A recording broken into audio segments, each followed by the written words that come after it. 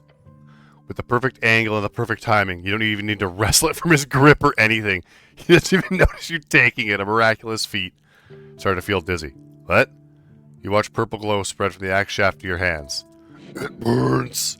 A crackling voice fills your skull. It speaks to you. Horrible things in a voice you do not understand. But you know it is mocking you.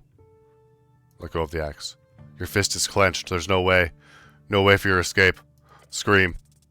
The body falters, but life remains.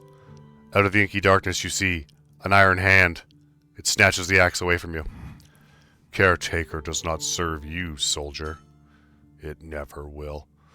Groan loudly and mutter incoherent noises. Owie. Okay. I'll take this. Cheese. Ah, fuck. Oh, he killed me. Or maybe killed me, hold on. Woo! Okay, hold up.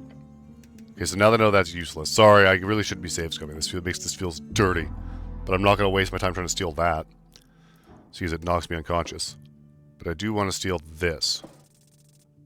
Fuck. The dice hate me. I'm sorry! Ouch. Maybe it'll be different. Yeah, totally. Hold on, the duck. A waterfowl common in Ascandi Lakes. Duck. Duck. Scary things. They used to chase you when you were a kid out in the country. His face obscured, an axe strapped to his back. No, it's not. He's holding it. Thick axe. Heavy. Citizen. His helmed head is slumped downward slightly. Just stare at him. No response. Wait. Metallic scraping to his pleased ears. The head is moving. Ever so slightly. His head turns. Ah, fuck. Your name, soldier. His voice echoes out in the olden chamber. Pure dread. I am Ragan. The knight's head slumps once again. Speak your mind, soldier. Are you Lord Gorm? No. I see, I'm looking for Lord Gorm. Have you seen him? No. How to open that gate? Can I have your key? No. You are too weak. Who is he to judge you? The city below is dangerous. You should make sure to prepare properly before heading down there. Perhaps bring more spells. Perhaps make sure to recuperate for enough for you to once you blah blah blah blah. It's embarrassing that you don't already return to your former state of esoteric mastery. The city below, it is darkness incarnate. Do not tread without care. You never do. What's up with all that mess? Point at the ballot boxes. Without lifting his head, the knight answers in a cold tone. Election. What are you voting for, my good knight? No reply. I'm actually apolitical. Isn't that interesting? The knight doesn't even move. It stirs. His silence tells you nothing of life. Other questions? Citizen.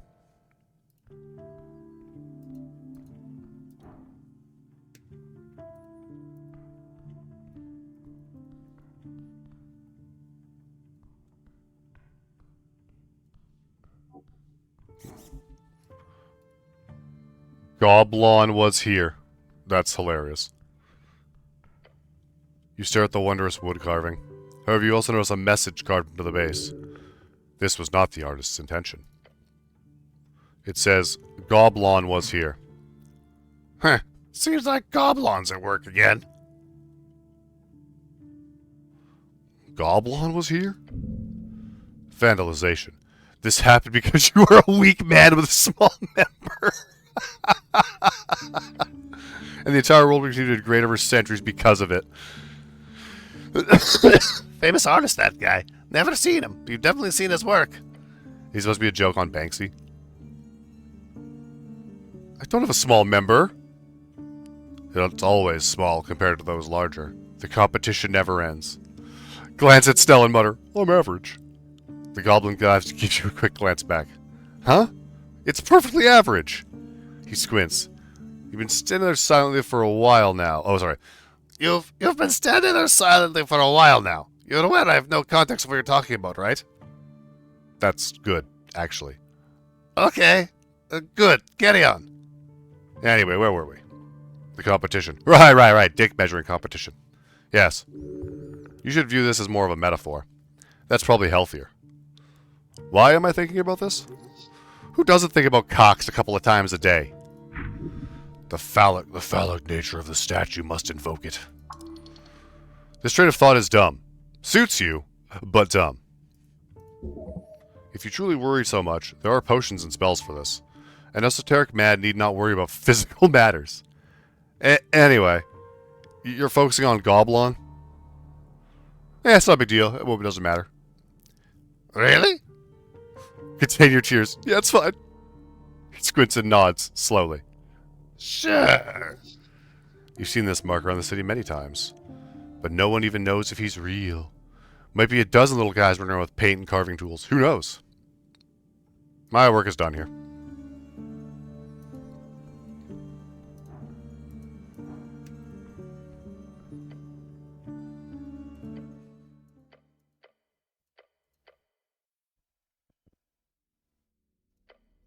He's the last seen here on Tolstad. Many know of him. If you find him, you'll be rewarded. Well, that was it.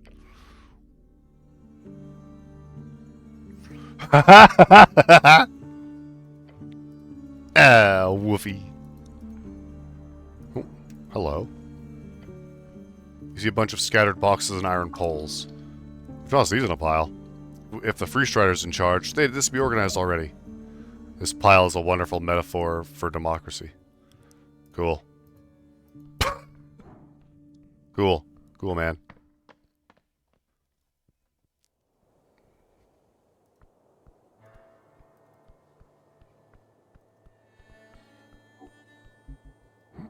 A sack I haven't looked at. Talking about balls and now sacks. Look at us go.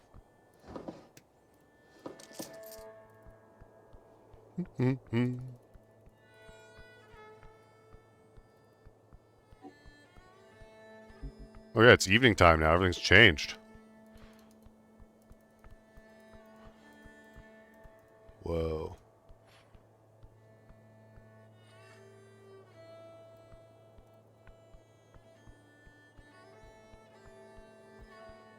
Hey, the bar's actually open now.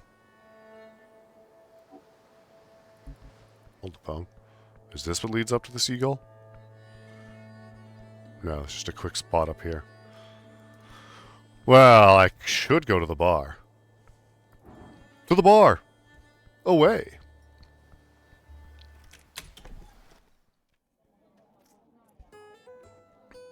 The Drunk Sphinx.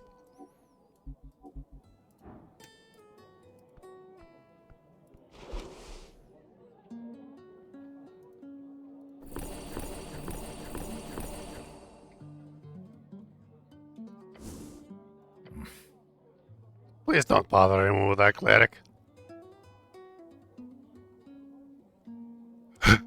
Send message to Lady Sageleaf. Hi, Lady Sageleaf. I'm working on the tea shop. Just wanted to check in and let you know that everything's going good. What in the fuck are you thinking? You dare send me a pebble message? You must be out of your damn mind, human! The message ends. Send message to Eder. Hey, Eder, what are you doing? Cleric, please don't use that pebble to contact me at your leisure. I am attempting to work here. The message ends. Well, put it back in my pocket. We got here a bar. What's this? Money? Ooh. There's a small plate with a fair bit of crowns scattered about the surface.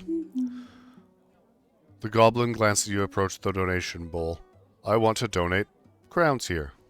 You do. How much, though? Donate 10 crowns.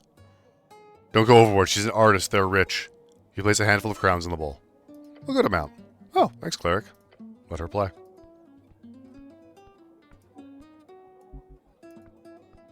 Oh my god, there actually is a Sphinx here. Unexpected. Oh god, am I ready for the bar? My lord. Yeah, Wolf. Take some you time.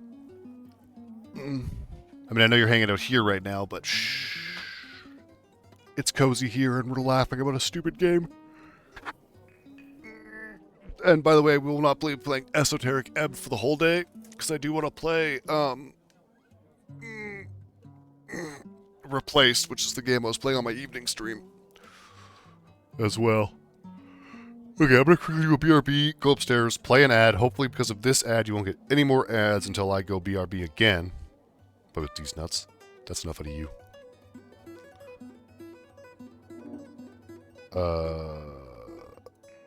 No reason to cast Grease, Cure Wounds, Charm Person. Anywho, yeah. I'm back. That's a Full Metal Alchemist inspired tattoo. But also Fleet, what's wrong with the eye? Because that is exactly what a snake eye looks like. Also, hello, I'm back.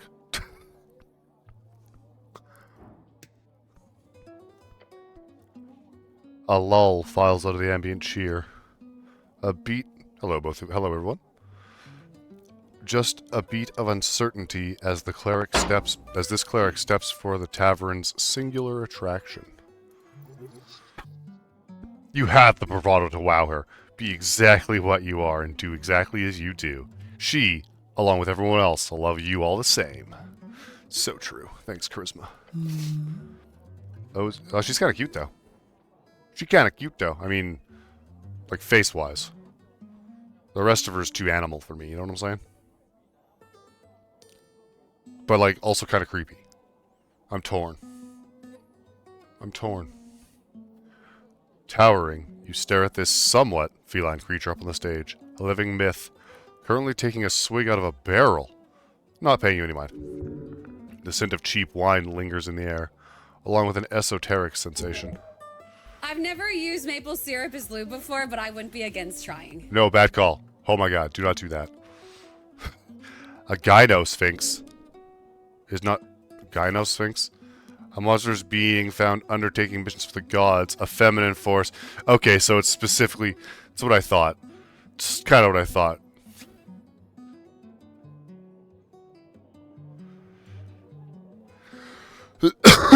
Collective ancient lord Spencer reveals known to test mortals to cover their true worth. However, she will not raise a paw for her magical prowess. She will never raise a paw for her magical prowess can exile you from Jor's realm in an instant. Tread carefully. You'll let your legs tremble. Give her a deep bow. Your sphinxisty. Perfect opening. Snell hisses. Don't try to be funny. The Sphinx looks down at you. Meeting her glowing blue gaze makes you feel like you're falling far, far below the world. Her expression turns dark. Dark tidings bring you to the hearth, she speaks, low and rolling.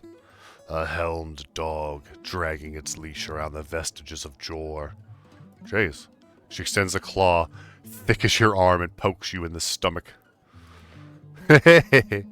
Using anything sugary as lube is bad? I thought that was just common knowledge. Woof. That's ridiculous! Dogs don't wear helmets!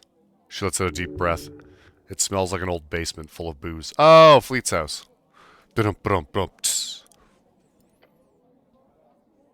Nor do free men. What? That doesn't make any sense. She's drunk. Could be a riddle. She takes another sip from her barrel, not looking at you. Watch yourself, Cleric. He whispers to you. Oh, this isn't one for idle chit-chat. You know this, Sphinx? He shakes his head. Every night there's a drunk jackass that asks for a riddle. She usually doesn't hurt them. Ooh, a riddle. That'd be fun. Thank you, Snell. Did you not hear me? Hello? I have so many questions for you. The massive claws tap in boredom. Then ask, little one, see if you can spark my interest.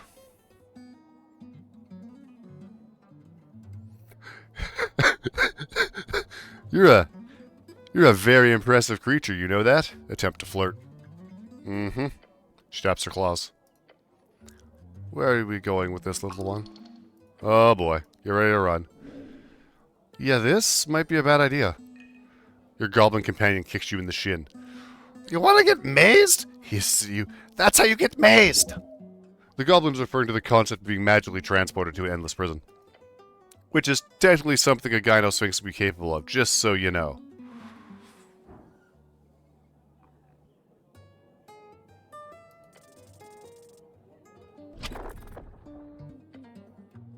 Well, this isn't really surprising you, but you have no idea where to take this next.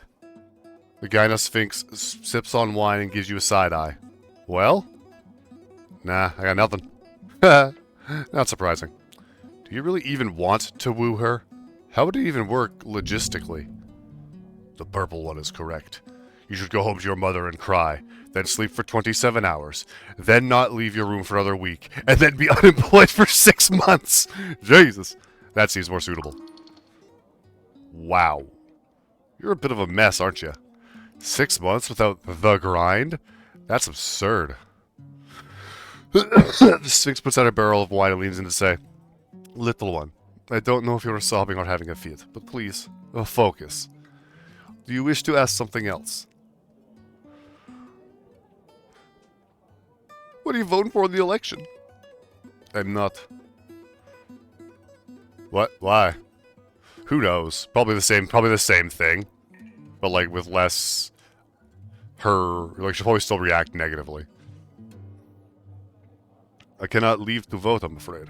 Even if it was my business to leave an imprint on the affairs of mortals. If you could leave, what would you vote? Oh, I don't know.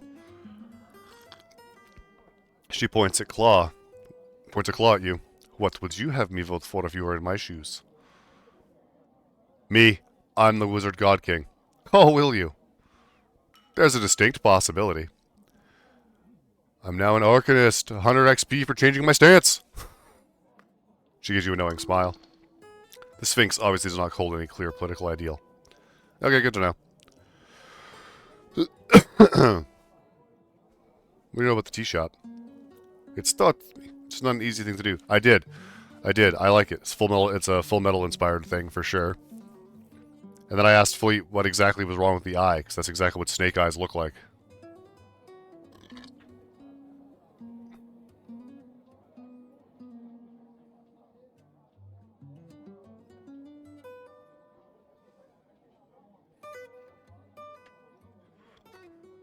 I'd imagine you're quite close. Yes, an explosion like that has not been felt in this place for decades at least. Stay quiet for a few seconds, then jump towards her and yell boo. Ah, by the gods, you scared me, little one. You're so funny, little one. Giggle and feel proud.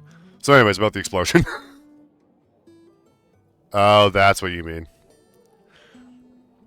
Yes, it reminded me of our darkness, what your people call the Fade Era. Fade Era, the second of 5 eras, when Jor went silent and the ancient terrors were slowly replaced by those in charge today. This is when humans first arrived, for example. It was a time just before I was tasked with guarding this vault. Then, the Molluska Tulincatl often bargained with me for divine knowledge and existence. I liked those snails. They were good company. Oh, okay, I figured there was more to it. I was saddened when their city melted under Esuth's fire. Esuth, the Red Dragon of Ascan. His rise to power through trickery and betrayal is legendary, and his fall to Abacus the Half-Wit and the Mist Titan. Rumors say his spirit... Anything else? Of course I'm gonna act like a dumbass because I am a dumbass! Yeah, come on, Snell. Do you not understand how the Cleric Rogue Arcanist apolitical guy works? Rumors say his spirit still haunts the ever-lit burned coast to this day. Titan. Term for gigantic creatures. Thought so. The crackling of those flames is the terrible force that ruined everything in its path. The flames of many colors. Memories of beasts in the days of Jor. Those thoughts stirred in me when I felt that explosion. Old magic. Oh.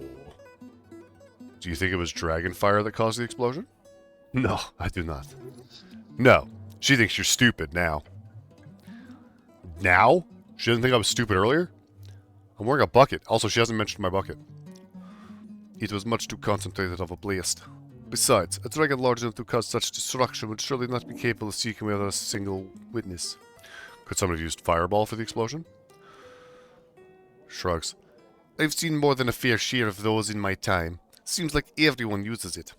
A 3rd level fireball would not come close to that power. Fireball. 3rd level evocation spell causes fire damage or emerge at a point. Blah blah blah blah blah blah. What about a higher level fireball? It would have to be very high. But who knows? I'm sure you'll figure it out. Flames of many colors? Blue, yellow, and purple. Instead, if you can see the purple, it'll be the last thing you do. Either from blinding or merciful death. That's all for now, thanks! So, do you give out riddles? Certainly. Are you ready? She finishes the last bit of her barrel and puts it down with a slam. Then, the Sphinx... I'm reading too hard. Oops, only fireball. Oops, all fireballs. I mean, true, that was my favorite spell. Then the Sphinx leans in, hissing. Once I had the sun's favor, my creed cling close to the wall. Matured in shadows, I've witnessed empires rise and fall. Once left in silence, now the life of a ball. She opens, raises her bar just open chamber. Yet I remain a draught of remembrance, a history's thrall. Wine. Easy. I love your poem about life's journey, about time changes all, even the simplest grave. The Canadian way. I'm done hiding, now we're shining, all indoors for weeks. It's Canada, the place we love, the land of bears and geese. Yes, I actually have that song unironically. I have it unironically on my fucking, whatchamacallit. I don't know what a cloud kill is. Oh, gross. Now I get it, gross. I mean, if you asked Flooful, you'd probably be right, though. But yeah, no, I have like a bunch of that guy's songs, unironically, on my fucking Spotify playlist. I have not heard that one before. That sounds good, actually.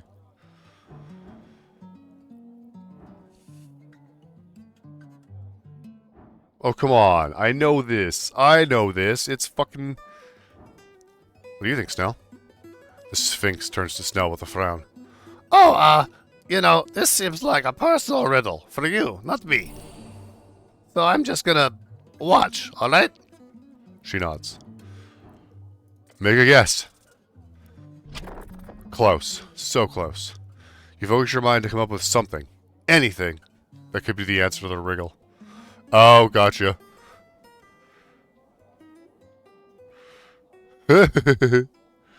You focus your mind to come up with something. Anything to be the answer to the riddle. Something old in time, one that was enlightened, lived in shadows, then became popular. What could it be? Wine. Wine? She gives you an intense stare. She's totally gonna eat you. Yeah, wine. Oldest picks up the barrel of wine. She pops the cork open. Wine. Yes. That is very correct, little one. Wonderful job. Another riddle solved. I knew it. I'm the greatest. Huh. Since you are so amazing, would you be interested in a quest?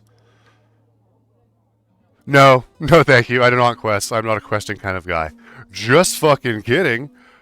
Absolutely 100% yes, yes, yes. She uses a serious expression. Accepting a divine quest from a sphinx is no trifling matter, mortal. In fact, few would survive such an ordeal. A quest? Indeed. Behind me stands a vault. It opens only to those worthy. She leads her massive head downward, close enough for you to smell the wine breath. To prove worthy, you must solve my most ancient of riddles. If Canada's where we're going, you know it's gonna be frozen, it's gonna be cold and it's broken. Anyways, I am pretty great at questing. I am sure you are, little one. Your companion whispers to you. You're going on an epic Sphinx quest now? Sure, why not? Not like we're on a job or anything. This is important, Snell. Maybe to you? No, really, it's very important to the job, too. Mm-hmm. Convince me. It could grant me esoteric knowledge, or like the tea shop. Oh, sorry, of like the tea shop. Fair enough. Look, I won't stand in the way. Just don't waste too much time on it, okay? Excellent! Hey! Yuki Kogo gifted Thanks for the White gift Waffle sub. subscription. Whee! Yuki Koga gifted Look 3 at all months those of tier thingies 1 flying to around. White Wuffy. They've gifted 87 months in the channel. The Sphinx stares at your companion. A hero must face much adversity during his quest.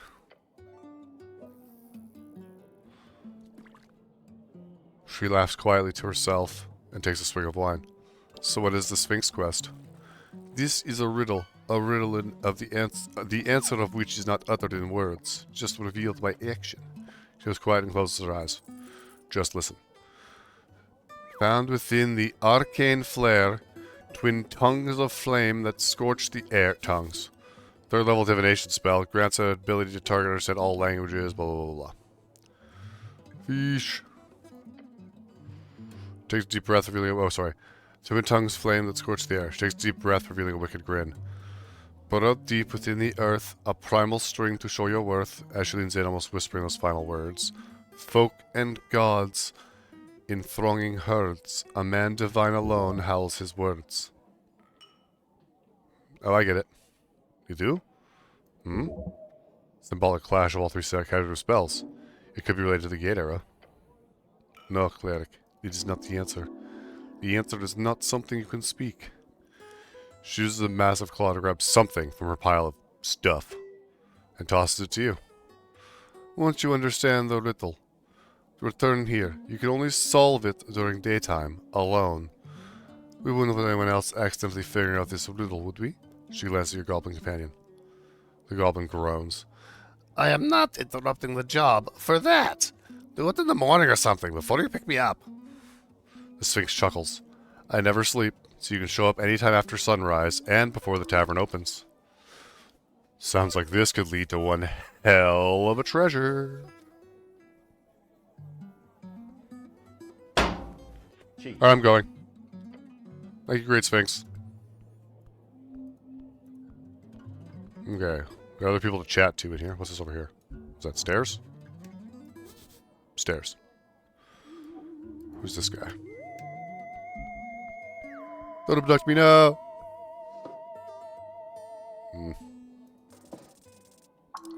Mine.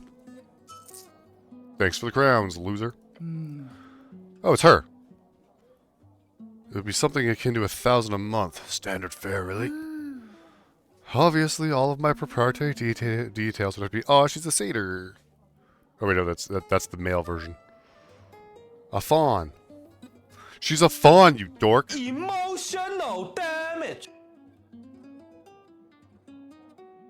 Huh? What? The cheating allegation of what? What are we talking about? I'm confused. I have no idea what drama you were speaking of. Obviously. Which would make it more akin to double that price at least. The workwoman places her cup on the counter and leans forward. We hope you'll consider it. The fiendish woman behind the counter gives her a sharp, wide grin. Vera turns to leave and almost walks right into you. Whoops. Cleric, lovely to see you again. But I can't stop to chat. Do swing by Waterlane later, will you? As Orc steps past you and leaves the tavern, you look over to the woman behind the bar. She locks eyes with you while putting away the Orc's cup. Approach.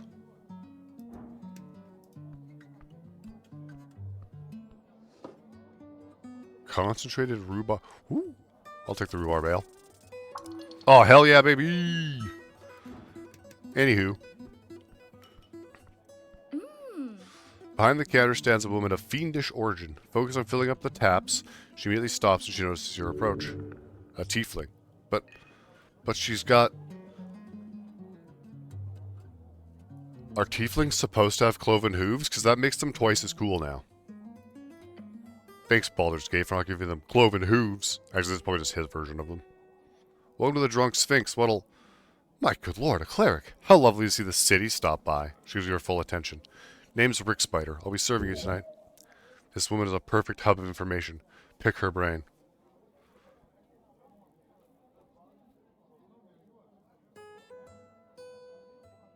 I want to pick your brain. That could be arranged so it gives you a big smile.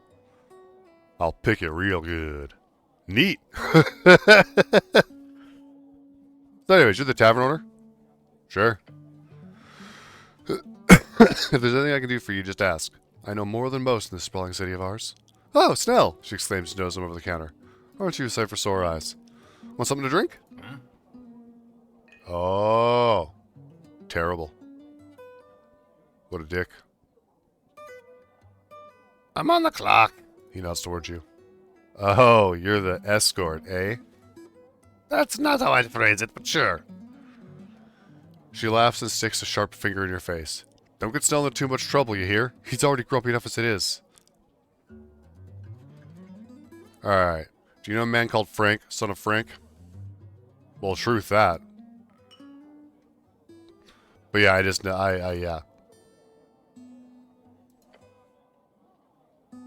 Yep. You know a man called Frank, son of Frank. She calls it a hearty laugh. I'm so happy I'm not the one having to ask that stupid fucking question. Sounds good. Bye, killer. Have a good time. Nice hanging out with you. No, I'm afraid I haven't. She eventually managed to tell you. Sorry, Cleric. What do you know about the tea shop? It blew up. She looks shocked. Sighed deeply. She gives you a quick shrug. Wasn't here. Not usually on Tolstad over noontime. More of a night gal, obviously. Well, I mean, that's totally understandable, Yuki. So I'm not much help, sadly. I've just heard the regular. But I can recommend talking to the kid at the kiosk upstairs. His brother comes here often and I overheard him talking about it. Thanks. No problem, Cleric. I'm also searching for a paladin. She shakes her head. Don't expect to find much. Haven't seen Lord Gorm for weeks. Ah, you know him. I've handed him drinks a few times. Sure.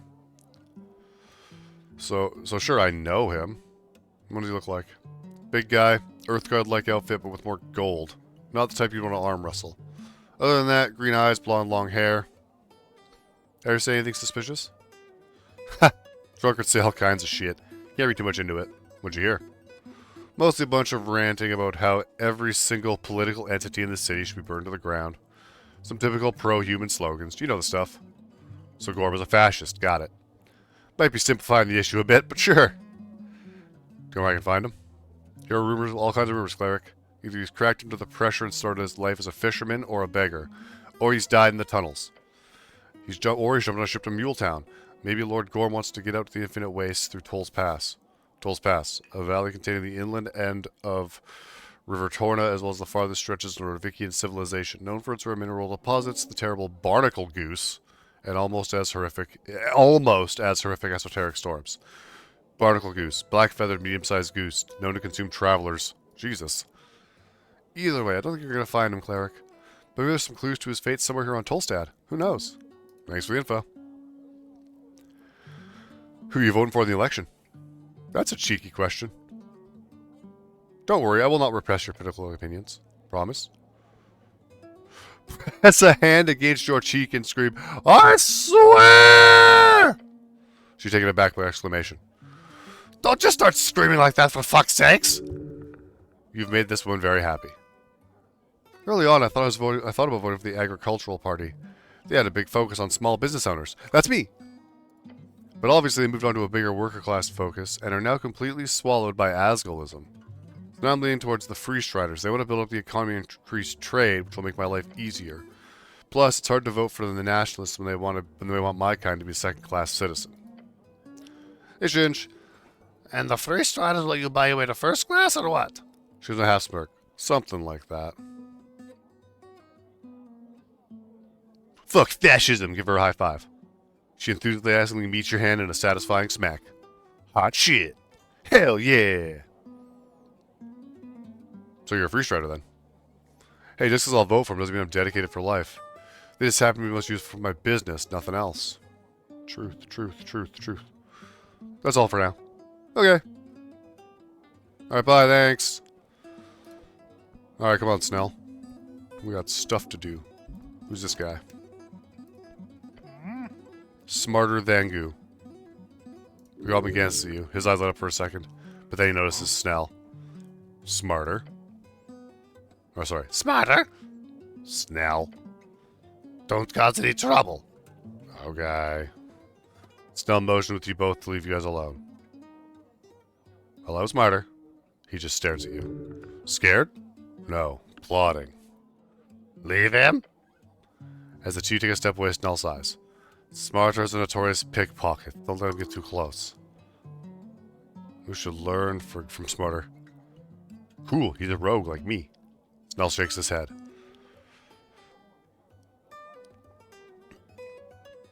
No, look, I'm talking a real, actual, pathological kleptomaniac case.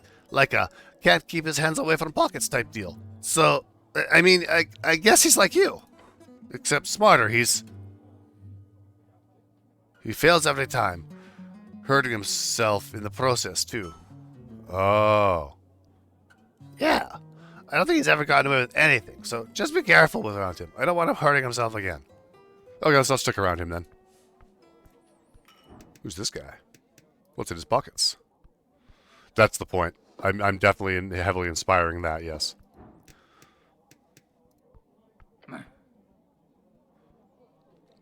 Raz, bow for hire. Hey, by the way, Shinj. I don't know if I already said that. He takes a drag from his pipe. His rough face is illuminated. He's glaring at you. Greetings, citizen. The hooded goblin does not reply at first. Then he just looks to Snell with a foul frown. I see you're getting more crayon by the day. Fuck you. Kick him lightly. As your foot is about to hit him in the shin, the goblin reveals a dagger from his cloak. Dagger. A one-handed piercing weapon, good at making holes in clerics. Faster than you could spot, he's got it pointed towards your boot. You manage to stop yourself just in time. How fast is this guy? He then slowly retracts his dagger, hiding it as smoothly as he pulled it out. I suggest bothering someone else, human. Glass him! Glass him? Is that dangerous?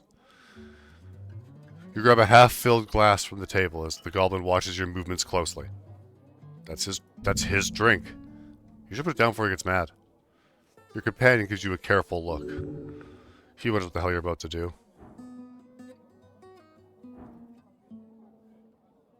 Smash it into his face! Ooh. As you violently attempt to press the glass into the goblin's face, he reacts, swinging his cloak around, blocking your vision from its target.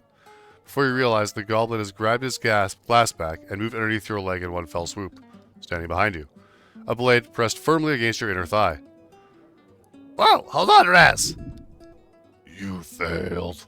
Now, punishment. I yield? The hooded goblin slowly removes his blade and takes a sip from the glass. He picks up his pipe from the ground, taking a big drag. Jeez, the fact he's just sitting there not outright killing you is interesting.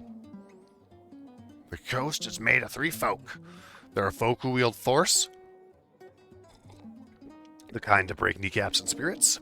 Then there are survivors, the folks who take beating and pain and make it through every day despite living as prey. He leans back in the seat, blowing smoke in the air. You are the third kind of folk, human. I feel like prey, honestly. He lets out a smoky scoff. Human, trust me. You are the folk type meant for slaughter. The dramatic goblin is wrong. You're surely the first type. Right. Extremely dramatic, both of you. He gives the hooded goblin a quick bow. But thank you for not killing the cleric, Raz. He gives you a thumbs up. And thank you for doing that, cleric. Best thing I've seen all year. Fuck you, you grand piece of shit. Fuck you. Get the fuck out of here. Who are you voting for? None of your fucking business, human. Okay, looks sad. Yeah, know your place. Hear him chuckle. Fucking asshole. Well, okay. I tried to glass him. Didn't work. Let's go back upstairs.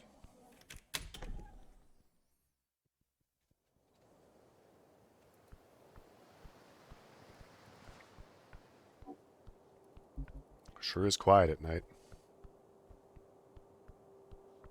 Come on, Snell, let's go into the Undercroft. Let's see if I can kill that skeleton.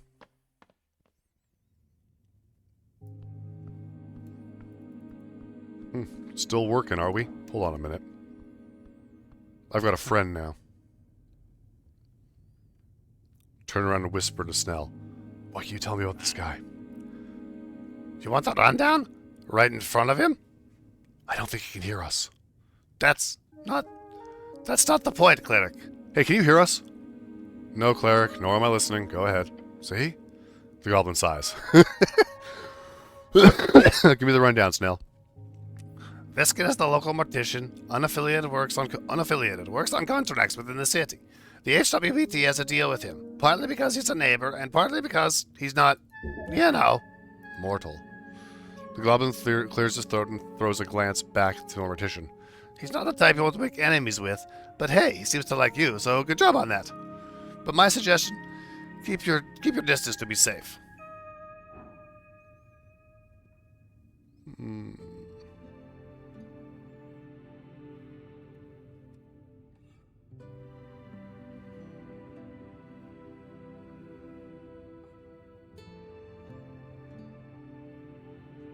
I don't know if this is a good idea. I've just a tiny bit of what they call it staying. What the fuck, ad? You bitch. I played my own ads. Why are you playing more ads? Fuck my life.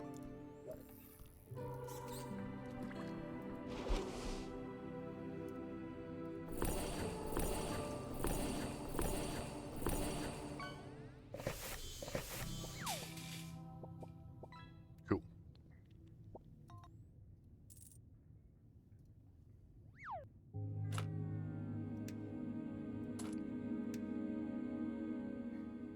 I'm just re-equipping things.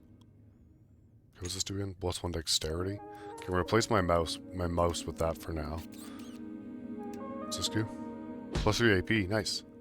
I'm gonna put that on too. There we go. Right, poutine. I mean, it's fine. I mean, a lot of people like it, and a lot of people find it fine. Wait, does Snell want to talk? You approach your companion. Let's get on with it. I woke up here. Oh. Right on a slab? Yeah, That must have been uncomfortable. it was, yes. Uh-huh. Well, at least you had a lot of apple to eat when you woke up. Nice weather we're having. Look around with the bucket on your head. Sure. But how would you know, Cleric? I said, how would you know? Since you're wearing that damn thing on your head. I feel like you're bringing some unneeded negativity into this conversation. Absolutely not. I am both shocked and amazed you haven't walked off a ledge yet. But I have to say, it is immeasurably embarrassing standing next to you and attempt to take anything you say seriously while you're wearing that. Do you realize after you meet is simply choosing to ignore it? I will consider your request, Goblin. Yeah. You do you. I apologize for the outburst. But that's just my 2 crowns. Where do I sleep tonight? I don't know, Cleric. Gives you a defeated look. Can't the city pay for something? You're a cleric, for God's sake. Can I sleep with you? No! And seriously, don't phrase it like that. Can I sleep in the Goblin Garden? No! Or I mean... He is up for a second, then once again says, No! I can just sleep here. He looks around. Just here? Yeah, it's not so bad. Right here. He's reacting to your current environment. Okay, maybe not. I can just not sleep. That's fine, right? Are you asking for permission? You'll get exhausted if you don't sleep, Cleric. If you don't take a long rest, 8 hours, before dawn, you get 6 levels of exhaustion. If you get 10, you die.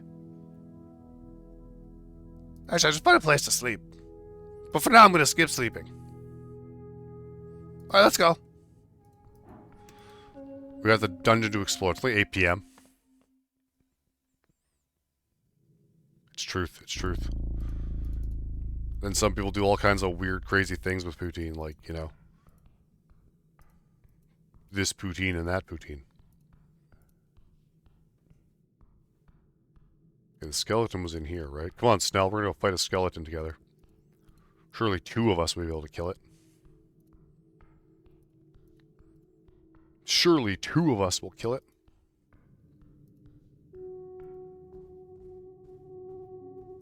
Wait a sec. Wait a minute. Oh, the bugbear moved. Beware monsters. Oh, crazy. I wonder why they've moved. Probably because Snell's with me. Come on, Snell.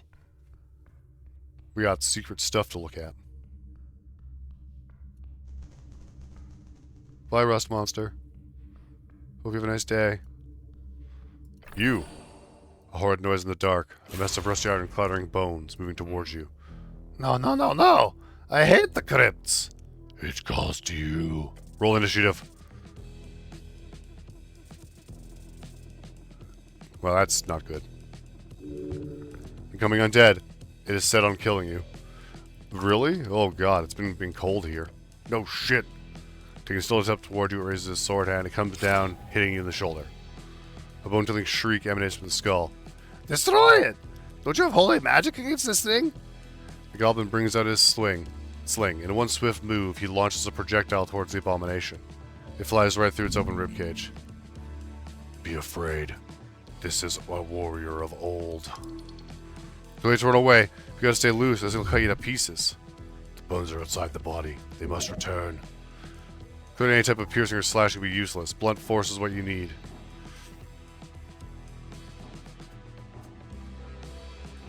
Hug it! Ah, fuck. With rattling bones, you step forward, your arms outstretched. What are you doing? Get back! It is too late. As you go closer to the skeleton, you find yourself unable to hold its increasingly generous body language. You cannot hold it still. Wait, you spot something strange, maybe. You cannot call him your brother. With a quick lash, the skeleton manages to get loose from the grip, and in the process hits you in the helmet, sending your mind spinning. This might be your last chance. It's growing more frantic. Stabs me in the chest. Ugh. Stops from reading me in the heart. Focus! Goes in for a kick to the skeletons. Amazing. While the creature is jittering about, still manages to hit it, sending it scrambling to regain balance. Now get him! You have to push it further. Fight. Look for weakness. I saw something. Failure? Suck a dick. You look around the skeleton's scrap-covered bones as it wriggles around, but alas, you cannot find some mystical weakness. Not in this chaos. You realize gains bearings with the end. The skeleton is about to strike when Snell rushes its legs. A full-body slam! It causes the thing to completely fall over, crashing onto the hard ground. Ha! That's what you get! Hey, Ruby, how you doing? The bones spill to the ground in a pile of dust and scrap metal. No other threats. This guardian must have been the only guardian. Thank you, Snell. You're welcome. You did good, too. You performed your duty. The crypt has been cleansed. Oh yeah, doing well, playing a goofy little game. The goblin leans on his knees, panting. Gods, I hate crypts. He raises a finger and wags it. Nothing good ever came from constructing a crypt. You either get a cursed place filled with death, or a meat grinder filled with undeath. They can be a little cozy. Are you insane? Look at this place, it's like... A bang from somewhere far away echoes down the hallway. The goblin jumps. A shiver down your spine. Then, the chamber goes silent once more. The scent of death lingers. He clears his throat. Fuck this place, let's go! Hold on. I have to make sure this warrior gets what he deserves. Kneel down. Which is...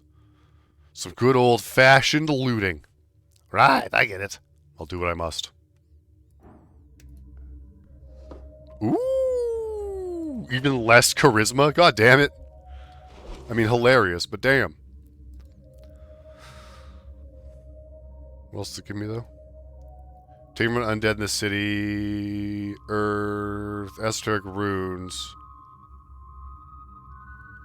I don't think I want to wear it. I think I like my bucket better.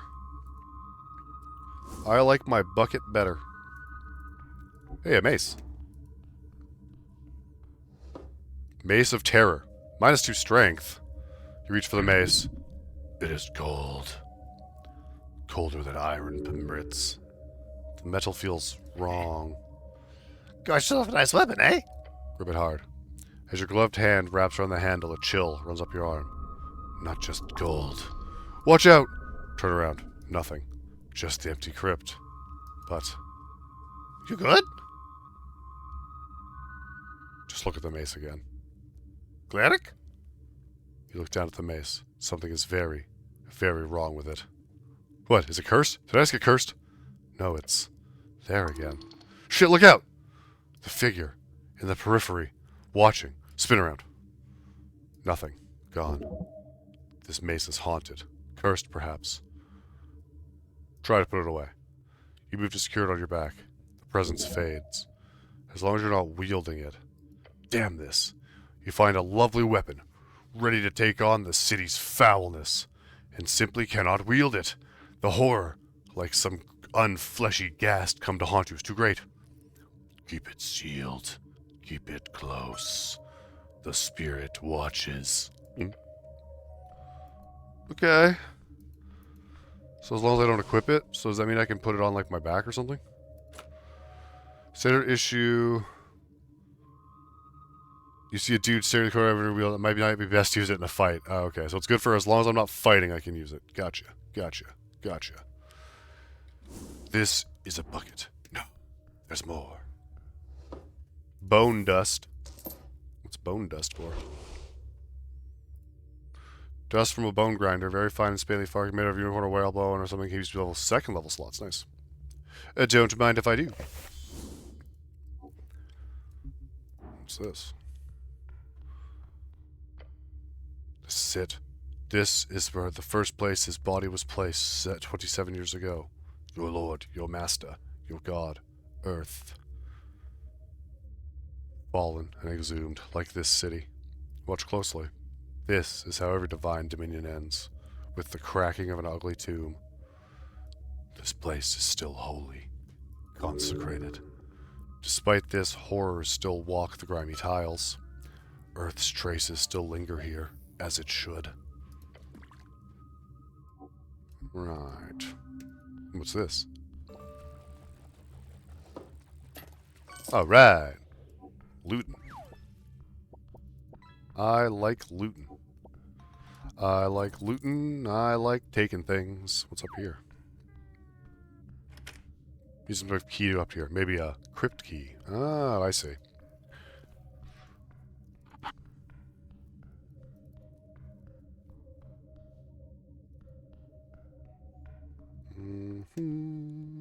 Prayer appealing.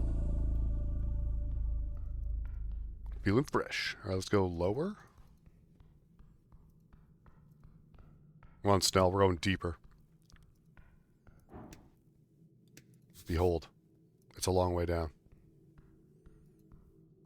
Okay, we're not going any deeper.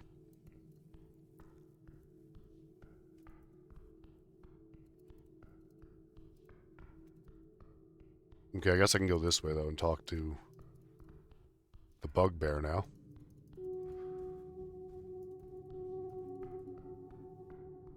Again. Also, there's more monsters over there. Ooh, a bow!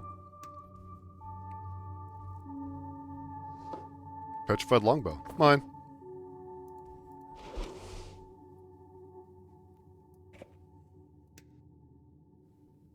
I don't know, man. Maybe the hammer's still more useful. Too bad I can't have more than one weapon.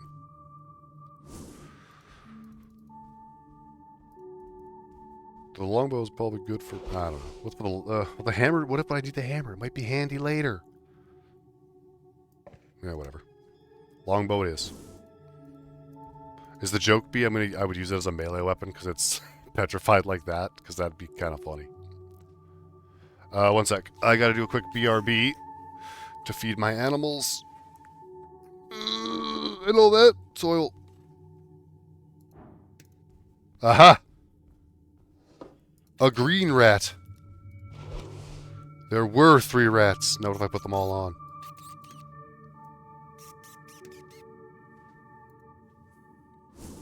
Anything? Is there a point to having 3 rats on me? Okay, sorry, I'll be right back.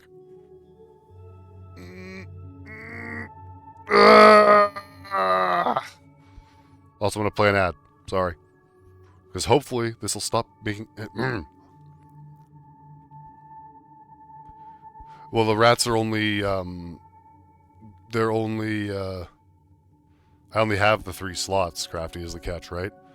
Like, if you mean, like, only... like, if you mean only accessories.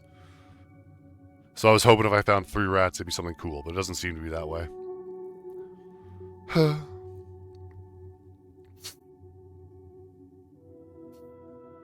Alright, I'll be right back.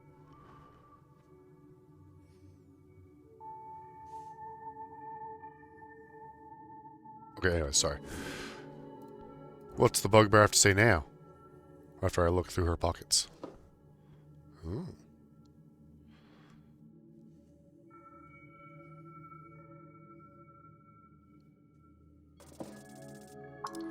Darn. Thief! The bugbear's massive hand clamps around your wrist like a vice. Pain. Immediate pain. You dare steal from me? Her grip tightens. You feel bones shifting. Worth it? I wasn't stealing, I was merely inspecting. Inspecting? She bares her fangs. You were inspecting my belongings? I saw you reach forward and then attempt to pull this right in front of my face? She pulls you close. Close enough to smell her breath. Meat. Old meat. I should break your fingers. Oh gods. One by one. Mungar, maybe we can... Silence, runner. Snell shuts his mouth.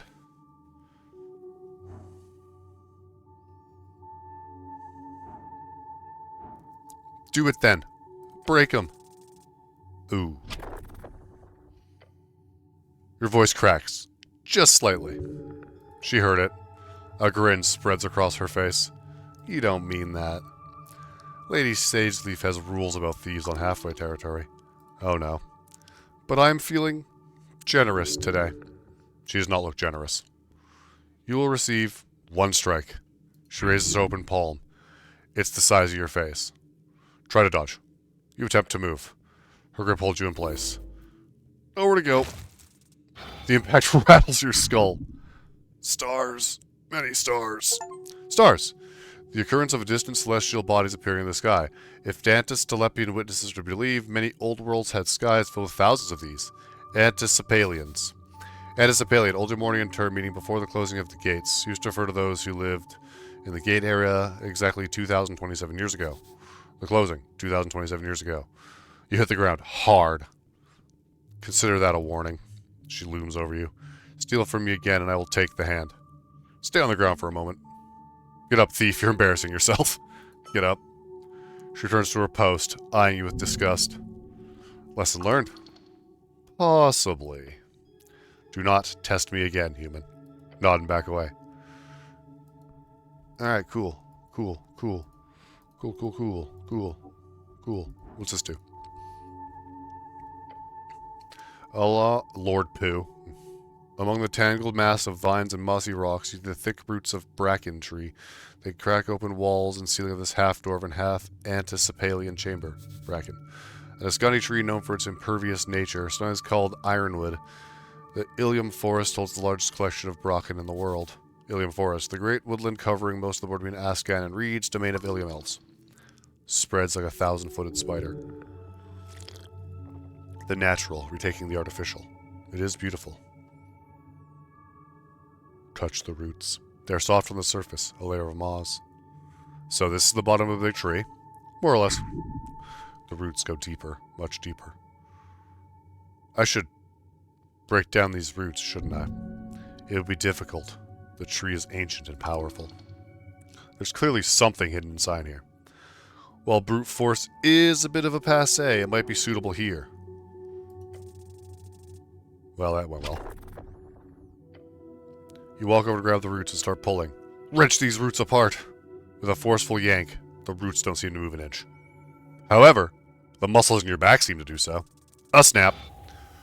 God damn, that hurts! Keel over. Oh gods, that looked bad. Need help, Cleric? Want me to call someone? Your muscles are pulsating in pain. The entire back is messed up now. I don't need help. I'm a cleric. You hear a roar coming from further down the chamber. Quiet! No yelling by the roots! But it hurts. Calm down and take a breath. This was a bad idea. The roots are very firm and rigid. You cannot break them like this, or at least it is very unlikely. Maybe you can try something else, Cleric. Have you asked the tree nicely? He chuckles. Nod your head and stop speaking to the tree.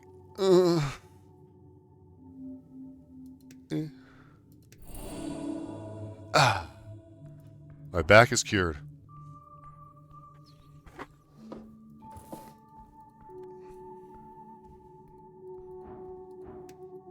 More mushrooms? So it says these are mildly hallucinogenic, or does it say they're not? They're not mind-altering, probably. There, I've eaten 3. Let's see what happens. Does this guy have guns? Oh no, he's holding the bow. I thought he had like 2 handguns. This wizard, you can find something interesting upon its petrified surface. Ah. Why, thank you, intelligence. A figure stands before you frozen in stone. Completely petrified. Their arms are raised defensively, hands covering their face. Basilisk victim. Nasty way to go. Why do you guys just have these statues hanging out? We don't make the rules, Cleric. The old lady would love to clean these up, but there are laws against it. This is designated as a dungeon area, not as in jail type dungeon, but as in dangerous monster territory.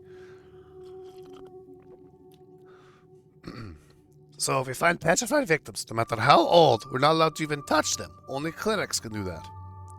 Oh, we don't have clerics with spells powerful enough to reverse basilisk victims. That seems to be the case, eh? Anyway, try not to break the poor sod. Examine the figure. Details are perfectly preserved in stone. Every fold of fabric, every strand of hair. Pure petrification captures everything in the motion of death. Look at their robes. Ornate robes with arcane embroidery. A wizard. The style is old. Decades. Maybe longer. From the arcane era by the look of it. Look closer at the cloak. Interesting. There's a rectangular shape pressed against their chest. A book clutched beneath the robes. It has been turned to stone along with its wielder. Try to see the book more clearly. You peer between the stone folds. One page is partially visible. The text upon it is still somewhat legible. Stone does not completely obscure ink. If the pressure was hard enough, lean in. The handwriting is cramped, a wizard's notes. Most of the page is obscured by the angle and the stone, but one phrase stands out clearly, written in bold lettering at the top. Read it. Master Hagenshags, I will learn. Hagenshags, one of those powerful magocratic families in Old Dimenor, known for their potions and necromancy. Spawned from the sheath of the Shadow Lord, a god and theocratic ruler of the Divine Era. Shadow Lord. An early walking god of divine, known for his legion of death knights, holdover, blah, blah, blah, blah, blah. Great, that's amazing. Student's oath. Oh, a formal phrase like a student's oath, or a pass-phrase. Hagenshags. That's the name of one of the oldest houses in Old Dimenor. You commit it to memory. Somewhat interesting, I suppose. Leave.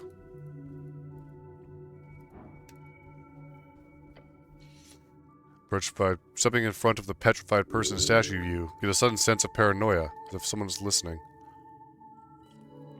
It's difficult not to. You're very loud. Look around. Over here, buddy. By the nose. The voice was some kind of telepathy. Find the source. Who said that? Gah! Stop thinking so loud. It's giving me a headache. Your eyes land upon the tip of the nose of the stone statue. At the very tip you see something. Something tiny and unremarkable. A simple ant. Unremarkable? We might be tiny, but trust us, we got a bite. Stare at the ant. Sup? We are one of many. Freaking great to meet with you, buddy. An esoteric ant? You can call us One. We didn't really used to have a name since we're a hive mind, so One will do for now. Right, good to meet you, One. Yeah, good to meet you too. The goblin stares at you, then stares at the statue. You having a moment or something? Explain this to my companion so he doesn't think I'm crazy, please. Right. Sup, dude? You a goblin? Snell perks up and looks around. Psychic ant. Oh! He gets ready to smash it. No, relax. We're alone, and it's just, we'd ask for a favor. The goblin stops. Do you know how much trouble you cranium ants caused us? We had to hire a specialist just to get you to leave. Yeah, it was a whole thing. But we left. You won. So let bygones be by the gones, as they say. He stares down at the ant for a few seconds, then he frowns. Fuck it. Sure. As long as you guys don't return, then fine. What do you want? We need your help. We were driven from the area a while ago, but we left B behind. We left me? This whole identity thing is really new to me. I've never been disconnected from the hive for this long before. It's really difficult. You don't want to be an individual? I think it's pretty great. I haven't really thought too much about it. But sincerely, that just sounds like a thing for you non-hivers. But if you help me out, how about we give you something in return? Oh. That's like a quest. Yes! We know the location of a secret stash buried in the Undercoast Path, like below this place. Below the city below? Right below it. That's low. Sure is. The Undercoast Pass is, well, at least all the way down to the Undercoast. Right past the gravity flip. Although you don't need to go that far down. It's too dangerous for someone like you anyhow. Gravity flip. The powerful esoteric effect keeping perfect gravity between the coast and the undercoast. Also used for naming a specific layer in which the gravity flip occurs, which is around 3 to 5 miles beneath sea level on both sides. Crazy. A single cranium ant is not dangerous. Their sonic strength is counted en masse. 1,000 of these are required to do anything besides normal ant-sized power moves. You must help this creature. It has asked for your help, and it would really not be that much of a hassle. Be nice. Carry the ant. What are you voting for in the election? Election? Oh, I've heard about that. It sounds like your kind's way of trying to emulate our hive-mindedness. You know, everyone's getting their opinions lead into a unified direction. Sounds about right. I suppose it's the only way for your kind to join together in that way, huh? Although, I imagine it's a bit different if you actually have an individual mind on things. You know, think about it yourself, by yourself, with yourself. Something to think about. Pick up the ant. I'll get you to my brothers, my friend. Yay! You're a real cool guy, buddy. We'll be sure to remember he's one of the good ones. Once I get back, that is. Alright, so, questing time. You should go down below to the Undercoast Path, and then talk to the ant. Just pick him out of your pocket when it's time, or something like that. Thanks. Put the ant in your pocket and leave. Alright, equip him. -2 strength. It's like, yeah, the type of aberration creature you really don't want to have to deal with. Sonic's is a whole nother bag. But he's polite enough, so let's see if we can help him out. Though his psionic presence does not cause your muscles to atrophy, or does cause your muscles to atrophy for some strange reason. -2 strength. He's listening in on everything.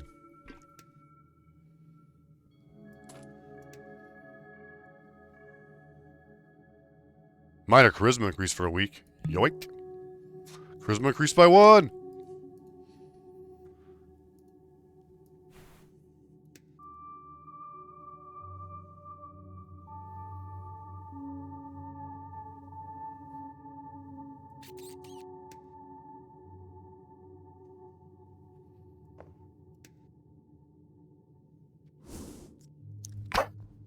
Alright, let's see what's up with these monsters over here. South Caves, beware of monsters. Alright, let's go. What do we have here? A tall stone mural stands before you. White main craftsmanship. 3 serpentine figures carved and painted onto the surface. I see 2. Divine serpents. Each coiled and intertwined with the others. I still only see 2. Step closer. The colors are faint, but still there. Greens, reds, yellows. The artistry is breathtaking. Highly detailed yet brutish. Ancient techniques. This was made by skilled hands during the Divine Era. Obviously, a white mane remnant. A tingle. This is connected. The city, the wall. Listen. Try to listen to the wall. You tense your body. The gut squeeze. The ears aligned. Speak with the wall. Son of a bitch. You feel, you hear, but nothing comes through. A garbled mess of vocality. Its waves too faint. Come back to this, to the wall, later.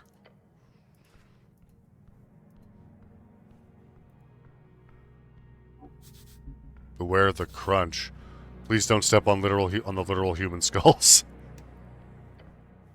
Strange markings cover the cave walls, painted in faded pigments. Humanoid figures, simple, primitive, red and white against dark stone. Multiple figures touch the paint. Reach out carefully. The pigment is dry, ancient, but still vibrant somehow, preserved by the cave conditions. Count the figures. You scan across the walls, 3 of them, each unique. These look human. No, they fucking don't. These look human. They do. Humanoid, at least. 2 arms, 2 legs, round head. The fuck are you talking about? Could be human. Here's something else. Intelligence. Great. These are old. Older than White Main Ruins. But that's just a guess. Dating cave paintings is different without proper study. Fascinating.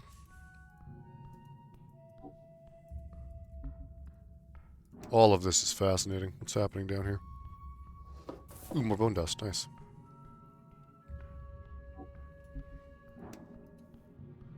How's that? Is that a hat? It is. A fancy hat. A yellow hat. Oh shit, a yellow hat. Yellow outfit. You grab the smooth fabric. It feels expensive. Yeah, this is like 1,000 crowns worth of esoteric cloth. Whoever dropped this is either rich as shit or had to run from something real dangerous.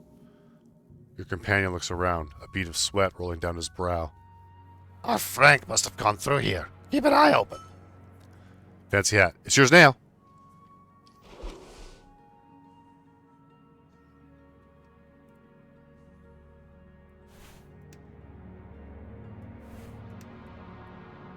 Okay, wait, do I put this back on first and then put this on it? Well, are you supposed to wear this hat? Just gonna equip it on your back or something? Okay, sure, whatever. My strength is friggin' butts. My strength is fucking booty cheeks, man. Okay, weird. I'm gonna put my bucket back on. +1 dexterity, -1 strength. Ugh. I'll take the dexterity minus a charisma, thanks.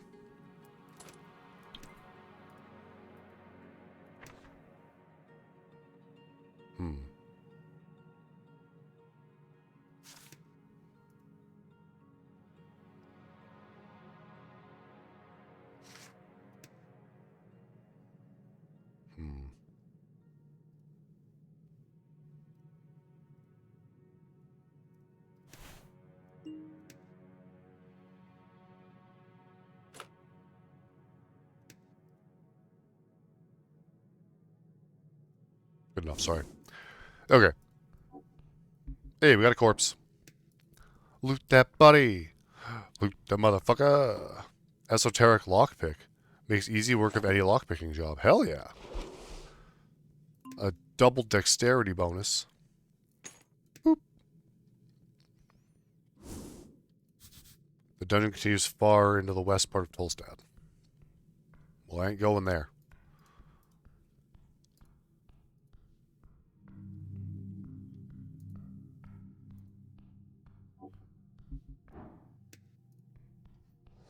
Oh, yum. Among the fallen and broken of the ancient world lies among them a single structure, a monument to forgotten power. A cracked lion's head glares at you, a one-eyed lion with a single dark and empty socket. It's a shrine, isn't it? Does it work? You may prepare spells here, yes. There's a connection to divinity. Shrines like this often hold latent connection to Door's strings. If you can do it with the shrine of one dead god, why not another? Take a step closer. Oh hey, look for the symbol. Just off the front of the shrine and the sides. It's faint, but there's one type. It's difficult to tell what's a weathered scratch and what's a creative choice. Yes, a symbol. Symbol of a sun. Definitely. This is what Axel wanted you to find. You found it. Huh, so what do you know? Where's your dwarf buddy, of course? Yeah. Tell him about this symbol. He'd be grateful for the information. Very grateful. Like, get a nice little payday grateful. You found what you're looking for? Yep. Great, happy for you. His tone of voice indicates, please, please, please leave this scary ruin now.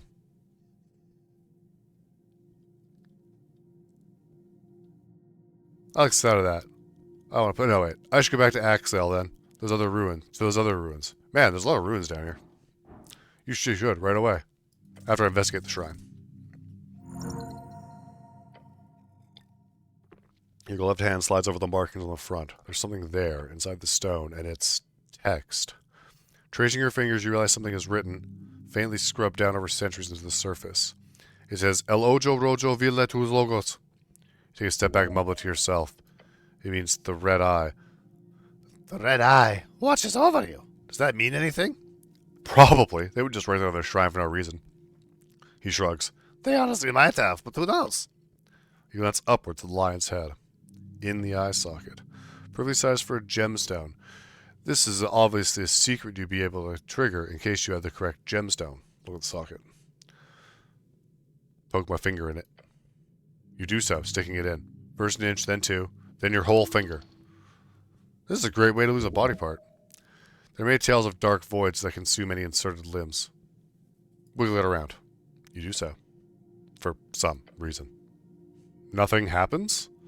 You feel the inside of the lion's head. It appears hollow. The goblin stares at you, a questioning expression. Take out your finger and hope it remains attached. Slowly pulling it out, it remains. Whew! So I had to put a gemstone in here. Yeah, either a ruby or a jacinth would be a rather practical guess. These barbaric civilizations, if you can call them that, we're all the same. Shiny rocks and mysterious temples used as triggers. I'll find one then. Indeed. And I'm done. But something is missing. Perhaps. What's that light from the ceiling? It's an illusion, do not mind it. It is absolutely not the sun. Nod my head. Great.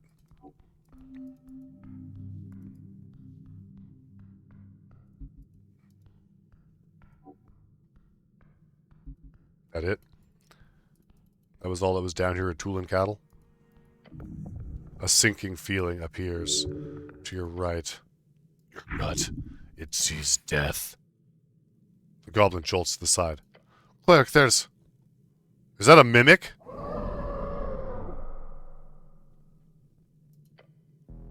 Oh, no. Roll initiative. Holy crap, for once I rolled something higher than, like, you know, a 2. One of the stalagmites has spouted a particularly nasty-looking maw. How did I not notice that thing? It was hidden. Perfectly. Excuses! A monster. Punch it! Once you can control your muscles again, that is. It appears you've been ambushed. No shit! Be surprised. What? An ambush? The goblin attempts to spring into action, but he's too late. Flung around the shadows of the tendron comes a long tendril. It flies towards you like a ballista firing a long fleshy snake. In an instant it's wrapped around. Huh? You're everything! Fool! Damn it! It tightens its grip and flails you around. Your ankle is crushed. You breathe through the pain. Scream and wiggle! But then the tentacle pulls back, dragging you, flinging you against rock and rock. Grab something! Don't let it! The roper has you, its tendril fastened like a locked jaw around your entire leg, as it attempts to pull you towards its maw, dragging you in like a fisherman with a thick catch on its hook. Now's not the time for a simile!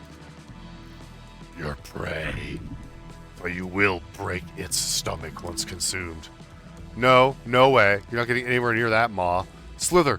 Slither like your life depended on it, because it does! There's still a chance. Find an opportunity. You're feeling sick. Break free.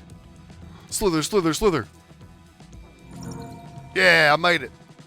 You spasm. You spasm harder. Each loosens the grip of the beast. Following the violent flinging, you click and flail and rotate and dance like a beautiful dance, imitating a fish on land. Great simile. Shut up. With a final violent limb toss, the tentacle actually loosens quite a bit. That should make it easier? Shit! Shit! Try to grab something. Grab? Grab what? Like, get out! I don't know! He then takes a swing and fires a bullet in its direction, striking it right in the center of mass. But the bullet just bounces off, and it lets out a horrendous hiss. Balls! The tendril pulls you closer. But clearly it finds you difficult with all these struggling, so it slams you into the ground. Bones broken, but still attached. It grips harder. This is it. Wait a minute. Grease!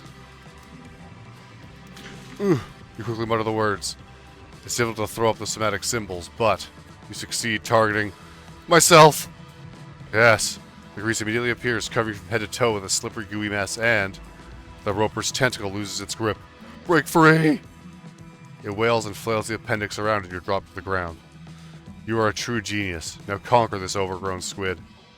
One last breath. Come on, Snell, he whispers to himself and lines up a shot. Just like target practice. So I get myself out of there. With a snap, he launches the bullet and hits the beast right in the eye. Yes! Take that, you piece of shit! It roars, and it's bleeding from its central eye. But it's still standing, now just anchored. You're right, it probably would have been now that you've said that. But I didn't want to die. Just one more shot. Keep it distracted. But I also should have, because that would have been funny. The beast lunges forward, way farther than you expected. Its maw brushes up against you and bites down. Oh, shit. Oh. I'm alive. Goes right through your chainmail. A deep wound, gushing blood. Cleric, shit! I'm okay. Cough up some blood. This is the end. The beast will be felled. Punch the roper in the face. Oh wait, I rolled a nat 20. With force. In perfect form, your fist makes contact with the beast's horrible, unblinking eye. The softened of it molds around you, and a flood of warm, disgusting, yellowish blood begins to flow out of the hole. It shrieks and pulls back. The terrible noise disappears into the abyss. Tentacles writhing, the roper blindly flees. In its panic, it runs right over the edge. Begin breathing again. You fill your lungs with air. Your knees are weak. Palms are sweaty. Mom, spaghetti. There's vomit on my helmet already. Bucket is full. The goblet leans on his knees and groans. That was tight. But, well done. Thank you for saving me. Leave thankfully.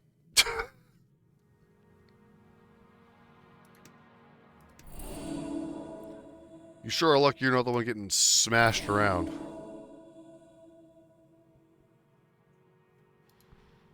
Alright, cool. Horrifying creature. This underground area was pretty wacky.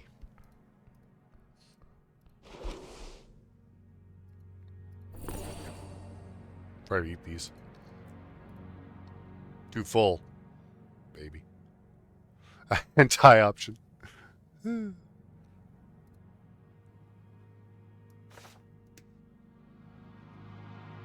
really gotta fix my prayer book, too.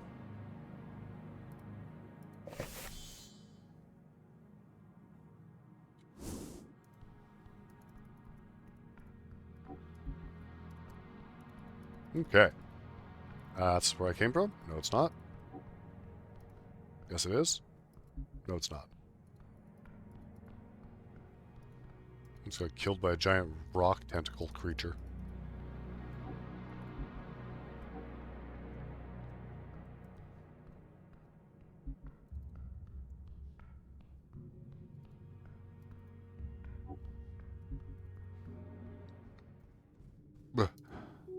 Hello, oh, wrong button. Hello, Bugbear. Let's chat, shall we? You helmed mankind. Have you seen a man in yellow pass by here? He grunts. Grunt back. I did. Are you looking for this man? No. The Bugbear shows a deep frown and says, if you see him, stick a knife to the heart for me. Wait, why? I saw him approaching from the pillar chamber, told him to stop, to step away from halfway turf. But that bastard cast a spell on me. That handsome, huh? What? No! He was ugly as the rest of you. Yeah, humans really suck, don't they? I did not say that. You harmless, flaccid cock. Wait. I saw him approaching. He wore an ugly yellow robe. Then he said a few words, and I happily allowed him to pass. A charm of some kind. I was helpless like a kitten. Gods, I hate kittens. Run away before it's too late. I'll avenge your honor, I swear. Okay? You must find this man and punish him. That way you can earn her respect. Do what you want, I do not care. You can't her glancing at your figure. Which direction did she go? Through the south caves. I wondered about the monsters as he walked away, because of that darn spell. I would have hoped for him to be dinner for some hook horror or dark mantle, but the bastard turned invisible. I hate wizards. Same! Can't stand those nerds! The bug bro said a grunt.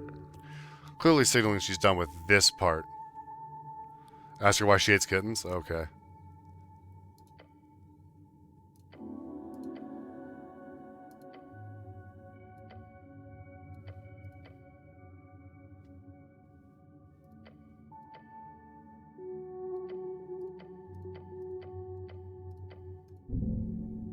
You hate kittens? Yes, any child beast, really. They are too weak to survive on their own. That is a disgusting feature of adolescence. Yeah, okay, fair enough. You got me there. The South Caves, damp tunnel, blah, blah, blah, blah, blah. Turned invisible. Hate those nerds. You look like a great warrior. And woman. Dude, how pissed would she be if I charmed her? I'm not going to. I do not look like a human. I agree. A lot. Like a lot. What are you attempting here? She laughs mockingly. Some kind of courtship? You are a fool. Prove yourself worthy and I may look your way. I will return once I've avenged your honor, my lady. She clicks her tongue. Yeah, whatever. Alright, cool, bye. No, I'm not going to do it. I have some semblance of care for my clerical life. What the fuck? A giant snail shell. Gigantic hail snail. A small icy mollusk spread nest dark weather events often wreaks havoc on crops and roofs alike. The air itself goes cold. You head deeper tunnels, you find a passage blocked by a spiral shell. It's a massive unit of a snail. It fills the entire passage. Holy hells. That is one thick snail. Don't be rude. He's just a little broad. Nothing wrong with that. The hail snail moves its head, the blue eye stalks focusing on you? Probably? You ever see a snail like this before, Snell? Gesture with my arms to emphasize the humongous nature of the creature. I mean, yeah. The goblin waltzes up to and looks up and down. This big guy's been here for months. Last time I was here, it was facing slightly to the left. Moving closer, you do see the snail is moving. Maybe 10 degrees? Or 5? Not very fast. The frozen mucus slowly melting around indicates a pattern. Yes. It is attempting to rotate. By hail snail standards. Very, very, very slowly. It'll be done next year, probably. Then it'll head out of the tunnel another 1 or 2. I want to pet this hail snail. Why? That would be very cold. Lovely sentiment, but it could hurt you quite a lot. Frostbite is no joke. Yeah, I still want to pet the snail. Then do it. With gusto. The esoteric frost will damage you. Pet the hail snail. You reach forth and place a gloved hand on the teal mucus-covered shell. It is hard, and the air is freezing cold. Your hand begins to burn. Pull back your hand. Ouch! Do you have to touch everything? I figured it was clear by the bone frigid temperature that'd be really stupid to pet a magical ice snail, but that's just me. A deep clicking emanates the tunnel. The hail snail speaks. Huh? Is that what they sound like? Rub my frozen hand. By the gods! Yeah, don't get him angry. We like this guy.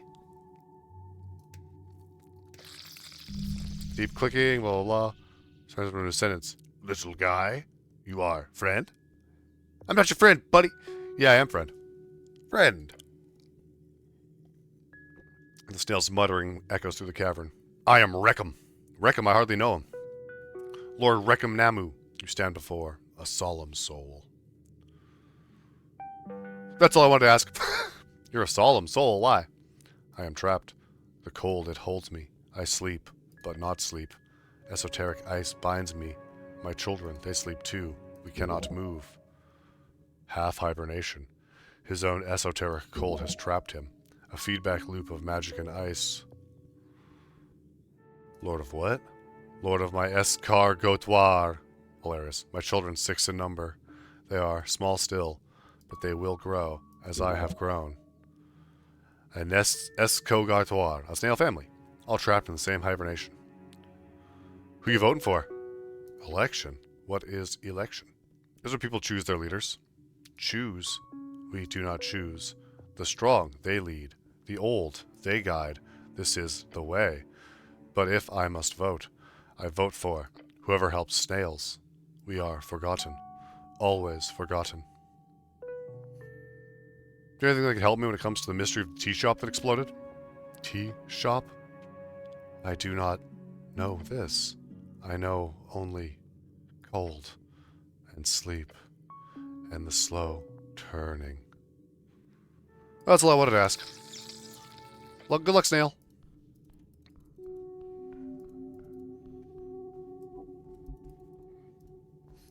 At least just say if I tell her I killed the skeleton, actually. Hold the phone. I defeated the skeleton in the crypts. You did? Well, she'll show up and down. I am impressed. Less for us to worry about.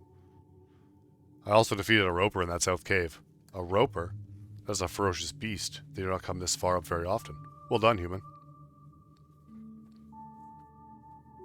Can I have that spell scroll? No. This is a gift. I can't just give it away. Please? No. Just take it then. Leave the combo, sneak up on her and snatch it. Only suckers ask for things. That'd be stealing. Yes, it would. It would be wrong. Oh, yes. So wrong. So bad. Let's do it. Okay. Okay. Okay. Cool. I'll be back with more dexterity. Just you wait. So there must have been more in this cave. Because Snell and I are hot on the trail of fucking Buckaroo here. Hot on the trail of Buckaroo. Damn it, Snell, catch up. Okay, so maybe I had to go past the roper. Even though I thought that's how I like literally just came out. But maybe that was the first time I passed it.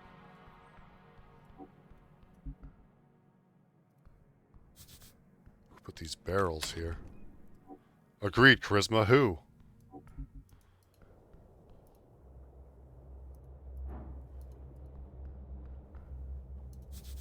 Another one-way door, but it's open now.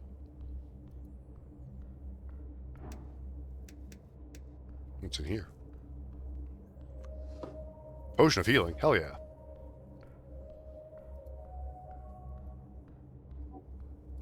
Look at all these apples. Hot diggity.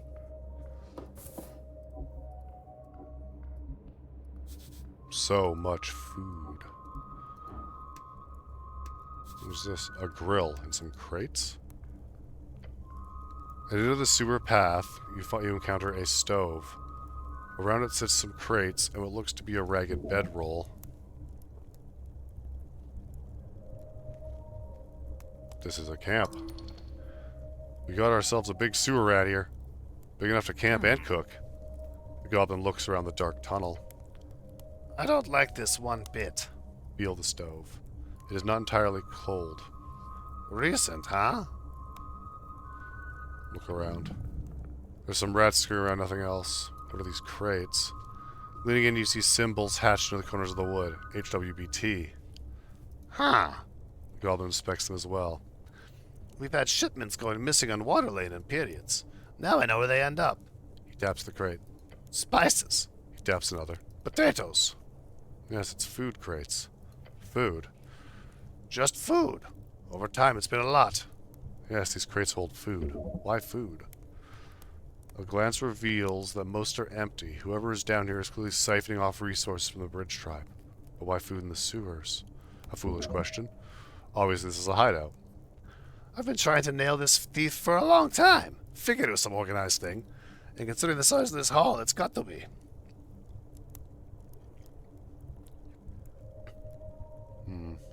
What do you propose? Should we guard and see if they come back? Possibly. We could also get to backup. I know we're on the tea shop mission, but... Quest. What?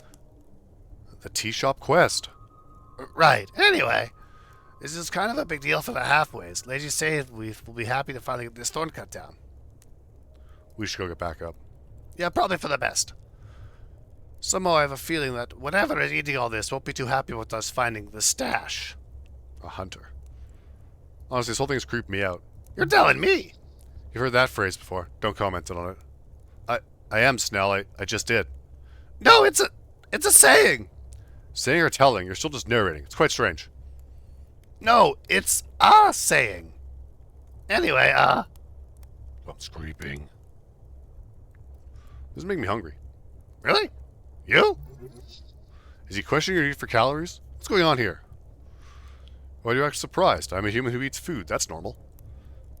I'm normal, Snell. Look normal. You do not. No, it's just...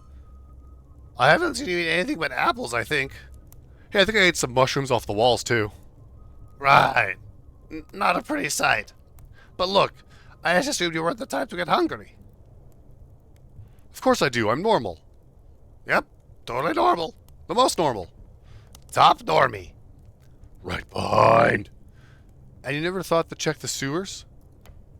Of course not. It's not even connected to the water lane, except for the water flow, and that's... He stops and squints in the water. Those motherfuckers. You see what they're doing? No clue. They've been dumping the crates into the water flow. They're catching them down here. Probably with a net or something. The goblin glances around the tunnel. Diabolical. I'd be impressed if it wasn't my job to keep track of this shit. Your very flesh. Behind you! Your companion gasps for air as he glances back. He watches his entire being suddenly leaves his corporeal body. For an instant, he's not a goblin. He's a ghost. Great hungers. Turn around. Turn around. The goblin is already on the move, his sling loaded, spinning, aiming. To see hunt come grade, how good. Scramble to get ready. You watch the hulking mass of flesh and wet scales rising from the shadows of the sewer. A crocodilius.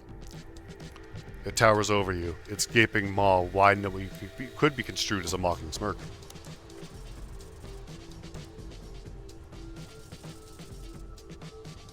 Ah, sweet. Earth bless your soul. Snell's sling creates an incredible sound, echoing down the tunnel. He lets his stone fly in a powerful blast. The projectile hits the monster right on the neck, causing him to let out an angry growl. What? What? Bow down before it is too late. You are food.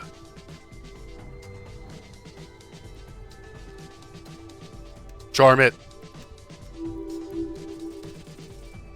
Oh, fuck. You're still a success. You whisper the words in a rushed tone and snap your fingers. Immediately you see, within the smirking beast's eyes, that twinkle. The charm landed perfectly. Hey, buddy. Stops. A creepy croaking noise comes out of its maw. What are you? Gesture for Chanel to be quiet. Great, greets friend. Take a deep breath. And friend's little snack. The goblin takes a deep breath, leaning on his knees. I'm a little snack, all right. What does he mean by that? That does not mean anything. The goblin is delirious from adrenaline. You assume he means he's all snacked out, which means something like, I'm tired. Great offers guidance to a friend. How goes hunt? The beast has a different tone with you now. Probably because his wisdom's probably super low. That'd be my guess. Because they have to, what, pass a wisdom check?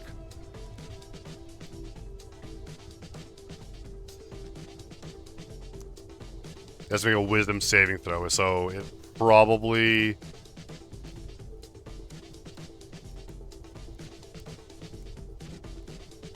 Yeah, I'm just lucky, I guess. Don't worry about it. Whom do you serve? Great hunts for Bulbous Lope. Bulbous. Last of the Titans. Fought against dragons, died in Heishi Swamp. Corpse spawned many monstrosities. Right, your god. God?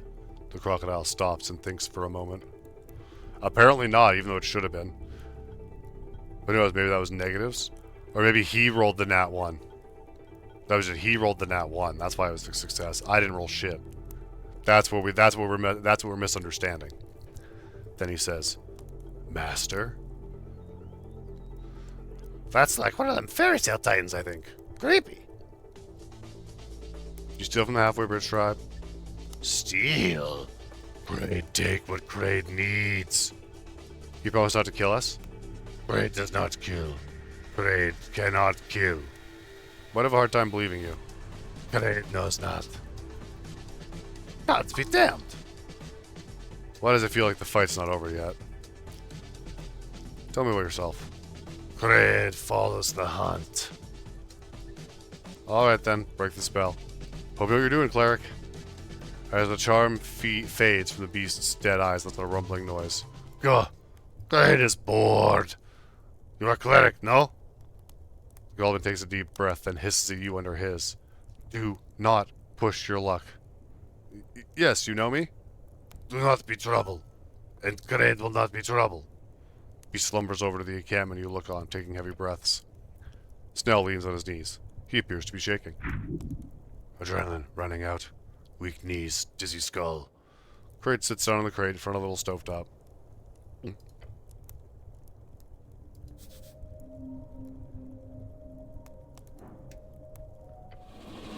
Hulking beast looks at you with a deep hunger. Your gut biome quivers. Kraid greets human. I found this rat. Show him the rat. As he stares at you as you hold up the white rat in an uncomfortable grip. Kraid sees that. There are 5 of them. They make a lot of noise when they come around. Guess I'll have to find all 5 then. But why? It's a quest. Who gave you the quest? I'm not sure. Then you should probably consider before heading out on a rat hunting mission, since nobody has promised you any pay for it. So yeah, think about that. Kraid keeps on grilling.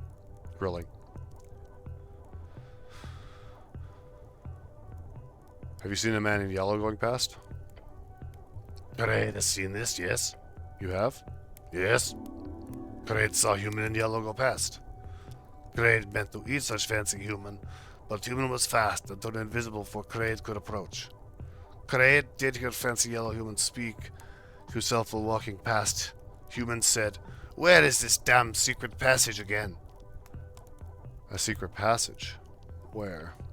Kraid does not know. So he went into the dungeon. Fancy human came from southern caves going into dungeon, yes. Alright, thanks.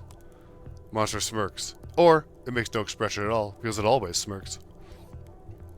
Whoa, whoa, whoa, whoa, whoa, whoa, whoa, whoa, whoa, whoa, whoa, whoa, whoa, whoa, whoa. So you're a chef, eh? Yes. Cleric is hungry. Kraid offer. Slog dog. The beast holds out one of the strange sausage-shaped meat pieces. Slog dog? Slog dog. Slog dog? Slog dog. It is slog dog, yes. You want a slog dog, Snell? I'm good. He's never been gooder. Mystery meat. Could contain anything. Beware. Inspect the meat first. You spend a few seconds looking it over. Some sides evaporation meat mixed with more traditional Ascani fauna. You can eat around the more poisonous flesh. These doesn't appear to be meat from any folk. Eat the food. You wrap your left hand around the sausage with a firm grip. The slog dog speaks to you. The slog dog wants to be consumed. Gobble it down. It goes down quickly, but the flavor catches up to you quickly. It is harsh, spicy, and rotten. Feel like puking. You groan. The flesh is down, but it might be coming up. A deep cackle escapes the maw of the beast. Kraid sees Cleric enjoy slog dog. Does Cleric feel benefit? Benefit? Oh. Huh? The spice. It feels strong. Begins shaking. What's happening? 66 HP. Cleric! Good. Slog dog work magic. Kraid is master chef. Slog dog is speciality. If Cleric can stomach, Cleric gets strong. Holy shit, I feel. You feel. Class conflict, as if the natural world is growing within your gut. A glorious union between earth and mammal, the great wave of the primal. Oh, ready. You're ready to join the wilds of Ascani. This is your path, the natural path. You are a barbarian. Roar! Snell covers one of his ears to protect his hearing. Cleric is energetic. How does Cleric feel? I feel perfectly okay. Average, even. Oh. Might be a first for you, I assume. Good. Great help, Cleric. Like Viskin say. Viskin? Great cannot say more. He gives you a weird smile. Cleric has friend. Can you tell me more? Cardo smiles at you. Ominous. I'm not sure checking out Viskin's a good idea, Cleric. I suggest staying away. Old lady would say the same. Yeah, up to you. Can I get some slog dog? 5 coin. Purchase a slog dog. Purchase a slog dog. Purchase a slog dog. Purchase a slog dog. Purchase a slog dog. Purchase a slog dog. Purchase a slog dog. Purchase a slog dog. Purchase a slog dog. Purchase a slog dog. Oh. Oh, I got all the slog dogs. I have medium. Of course, I love slog dogs. Good. Great does too. Cool. Cool. Cool. Cool. 9 of them. 2 full. Okay. Works for me. There's a secret door, obviously. Schlagdog. Behold, an esoteric pocket. Avoid it. But why? A sloshy stress cube. Ooh. +1 intelligence. I like having intelligence.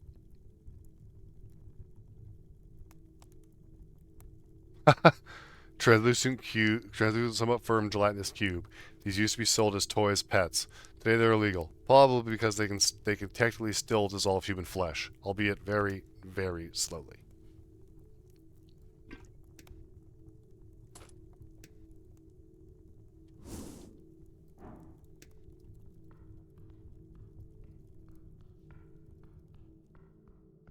Interesting.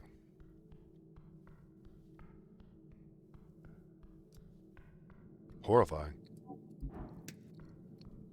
The door closes behind you. Your companion lets out an audible gulp.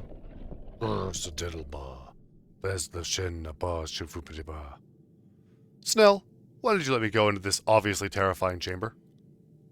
It's... His face goes red from anger. Or the lighting. You're the cleric here! The words change tone and intensify, mimicking your own way of speech. You have stepped into the 5th chamber of trials. This will be your final and most mounting challenge yet, O champions of the host. If outside again you wish to see, answer me these questions 3, the answer of which I shall judge fairly upon thine soul. Who will take the first step? Damn it. Why'd you have to pick the scary red light cow room? Me? The light lands upon you. First question. You're ready. Whatever is thrown your way, you will know the answer. What is your name? Oh, not this again.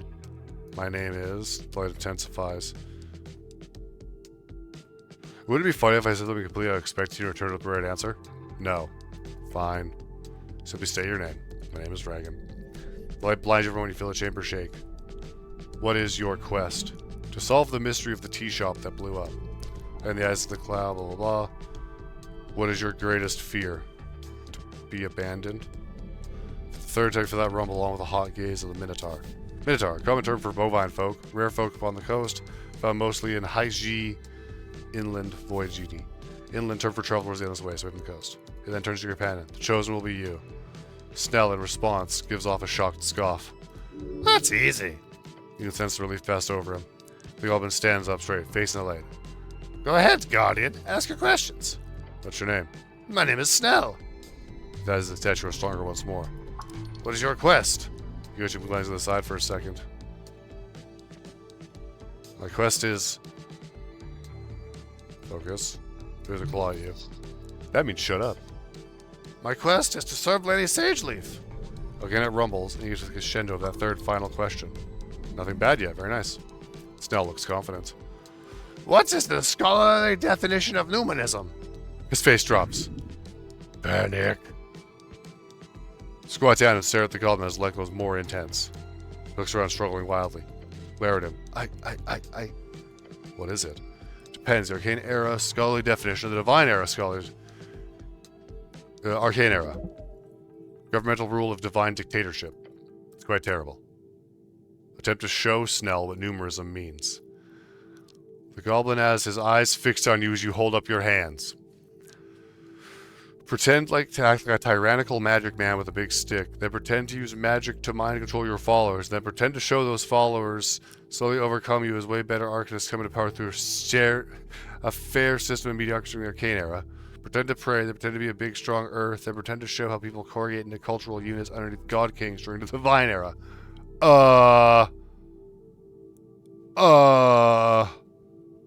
Okay, this is probably pretty old. So let's go with Arcane Era. His eyes are full of panic as you spend precious seconds waving your hands around. His panic overwhelms him. A Maxitar. He's able to begin to focus on your attempt to communicate. Unfortunately, he opens his mouth to speak, still staring at you dumbfounded. What the fuck are you doing? Oh, beneath you a sea of spikes. Oh! Scramble to grab anything. No! Microseconds. That's what you got. But some of you do manage to stretch out, sprawl out, with your hands landing on rough stone and your feet. Well, let's just say you're in a bit of a shitty position right now. And Snell's on my back? Fuck off. Do not move! Yeah, let's just relax here. I'm sure there's a way to solve this. Yeah, good. Keep holding. The goblin attempts to take a step down from your lower back. Your feet slip an inch. Whoa. Shit! Your entire body is quaking. You cannot hold this for long. Okay, new plan! Cast Spider Climb. I don't have Spider Climb? You don't have Spider Climb? Why would I have Spider Climb? I don't know, why would you? I actually can't think of a single useful situation for it. You did used to have Spider Climb in your spellbook before the River took your collection. Alas, you'll have to do this the brutish way. Oh, you're gonna die here. Hold out. Let him climb off. Wait, if you fail at holding on, won't that kill you right away? You will hold on. Okay. Hold out while you let Snell climb off. Success. Tell him you can hold. Snell, jump now. What, but? Fuck it, fine. After a moment of deliberation, the goblin scrambles up your back, using your helm as a stepping stone, and leaps for the edge of the pit. But the flesh is firm. His claws find purchase on the stone. He pulls himself up. Okay, I'm out.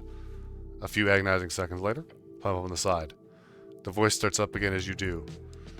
You have braved the pit of wrong answers. Breathe and stand. Wobbly but firm, you stand. Step forth and claim ye prize, the plundered eye. I hate this place so much, your companion mutters to himself. Again, just to reiterate, this place is somewhat dangerous.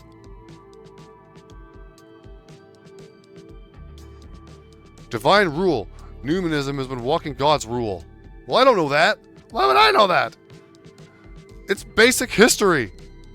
The goblin gives you a frustrated but ultimately relieved sigh. The statue is now entirely silent, and you hear an esoteric boom coming from the drawer between its legs. That sound is unlocked. It is the exact sound an arcane seal makes during breaking. Well done! The Minotaur's secrets are properly conquered. They were not riddles. Awesome, at least we got a bling that thing's hiding.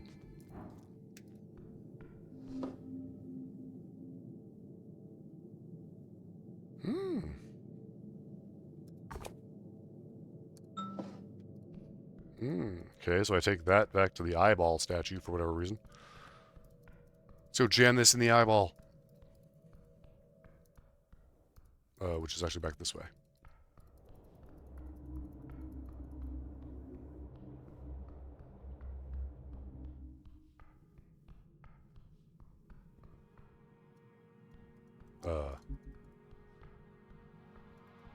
Eyeball.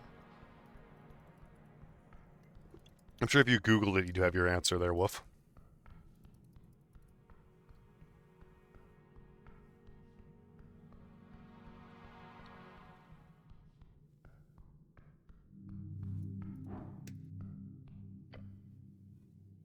Check out the empty eye.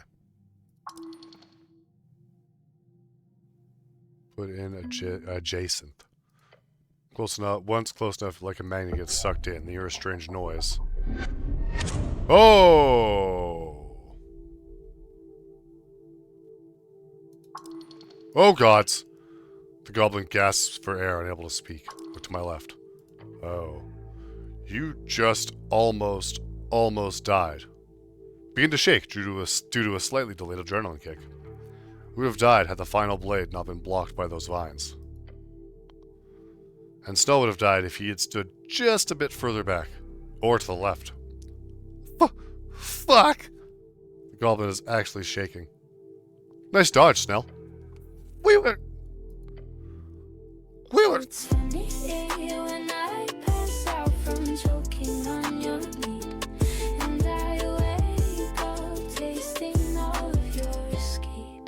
Gross. That was gross. I didn't like it. We were so close to just like dying. Look at these things. You'd be cut in half. Are you aware of that, Cleric? There's magic for that, like regenerate. Regenerate? Like the one used for lost limbs? Don't you mean revivify? I almost just died. Please don't argue semantics, Snell. Look, I'm not the magic guy here, but... With a brash crack, the front of the shrine pops out of place. The goblin jumps. A deep rumbling voice echoes through the chamber as a lion's skull begins floating out of the shrine along with a ghostly halberd. El Vigilante Rojo de Clablanca Costa Gatu. Cool. Scary. Then the skull falls to the ground. Stare at it as it rolls to the side. Huh. I'm not sure? He glances around, scanning for threats. That was a ghostly apparition left to guard the shrine. There we go. The undead spirit of this heretical temple's been vanquished. Feel proud. Yeah, great job. The skull is on the ground before you, and the halberd is just floating there. All ghost-like. Loot him, come on. Guess I'll check him out. You look down to look at the cat-like skull on the ground. Hello? No response. What's your thoughts on this, Snell? My head's as empty as that skull, Cleric. Can we go? Okay, I'll leave you to it. Pat the top of the skull. Ooh. +1 wisdom and what? A ghostly weapon existing in between. However, it's sadly not materially bound, meaning you won't do any damage if you swing it.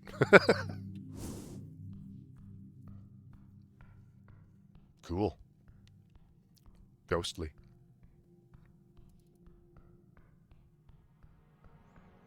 It was pretty cool to almost die, huh, Snell? Oh crap, it's almost midnight. We can go talk to... somebody.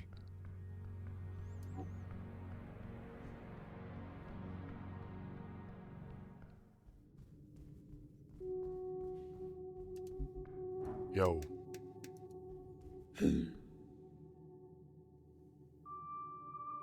Goodbye.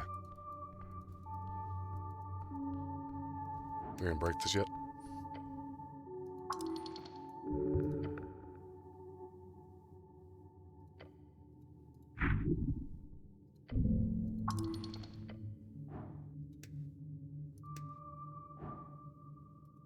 Oh wait, I wasn't gonna ban you for it. It was funny. I was just like, you gross. You walk over to them, each root dangling before you like a tendril of foul ideologies. Pluck them. Pluck them from existence. Scream a primal yell and grab the roots. Before you can put any type of power into it, the tree reacts. It fears you. The roots slowly, but ever so slightly widen, revealing the goods within. The cache has been revealed. Lord Pooh appears to allow you to loot its cache now. Nod your head and stop speaking to the tree. Hell yeah! Some money, some coins, some this. Ah, the bark skin. The spell of bark skin. Cool. Thank you, Lord Pooh.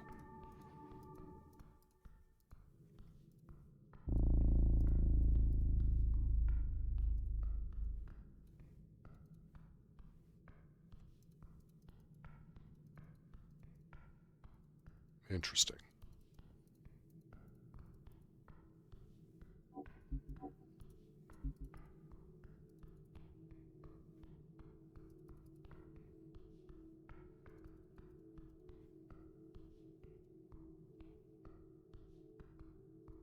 Okay. Still, I don't see what we're doing.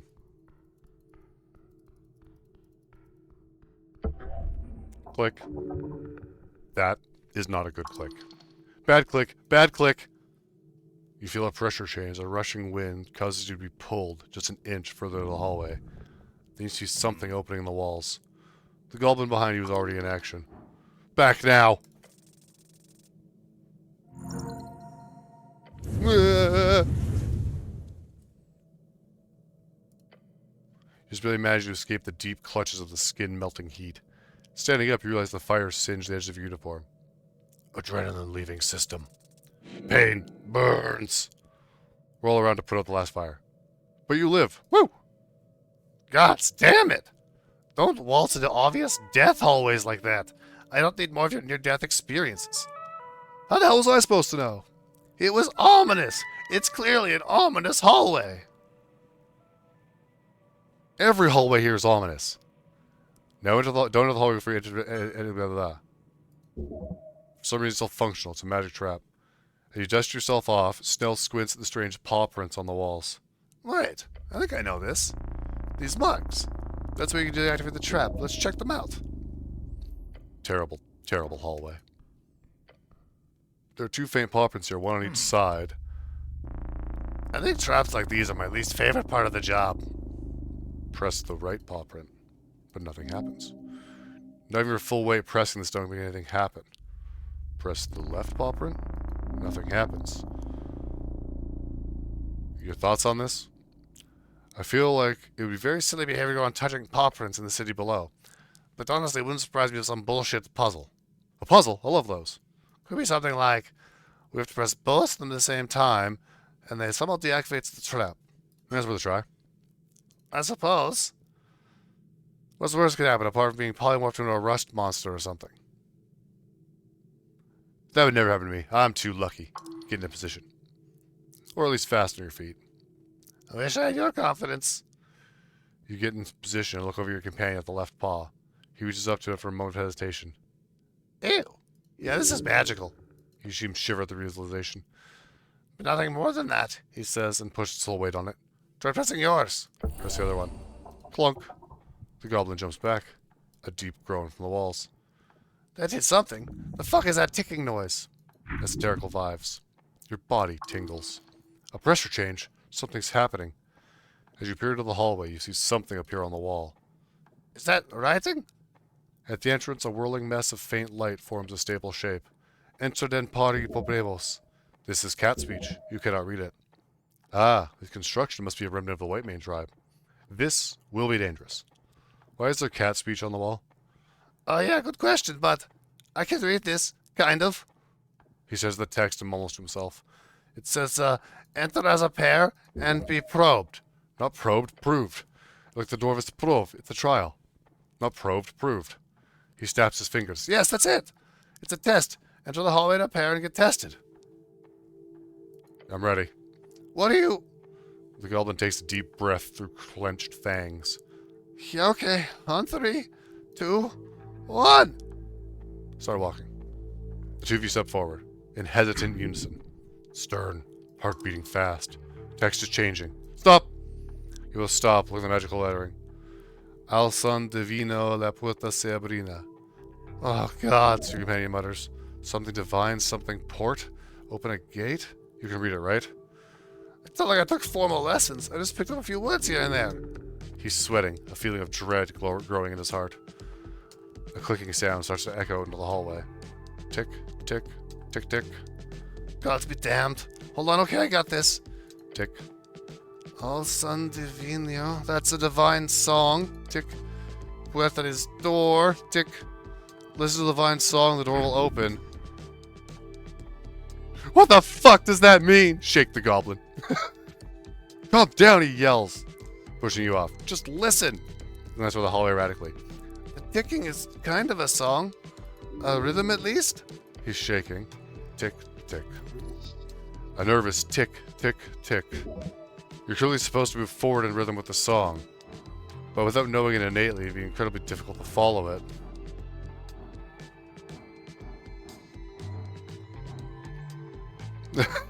Strength. Pray to earth, man. Hell yeah, baby. Your thoughts focus on divinity. That unreachable goal, one you will never attain since you'll die here. By fire, in this ancient trap. Press a fist against your chest. My people, my sons. Cleric, are you praying? Tick. You who trusted in me. I am your keepers, you are mine. In times of fear, we. Tick. You realize that as the ticking enters your body, it's the same rhythm as the prayer. What? How? Why? Who knows? But never mind, reason. It's time to act. The ticking is the river chant. It's the river chant. I'm sorry? The ticking. It's the river chant, you know it? The prayer? I've heard it, but... Oh. Okay, I get it. The goblin has no idea why you're saying what you're saying, but he follows either way. What are we doing? Hey, I have one for Floofel, so I could add one for Wuffy. Follow my lead. Count down from 3 and step forward on 0. Tap, tap, tick, tick. The rhythm lives in your soul. It must have been passed down. It lives inside your joints. The power it wields over you is indescribable.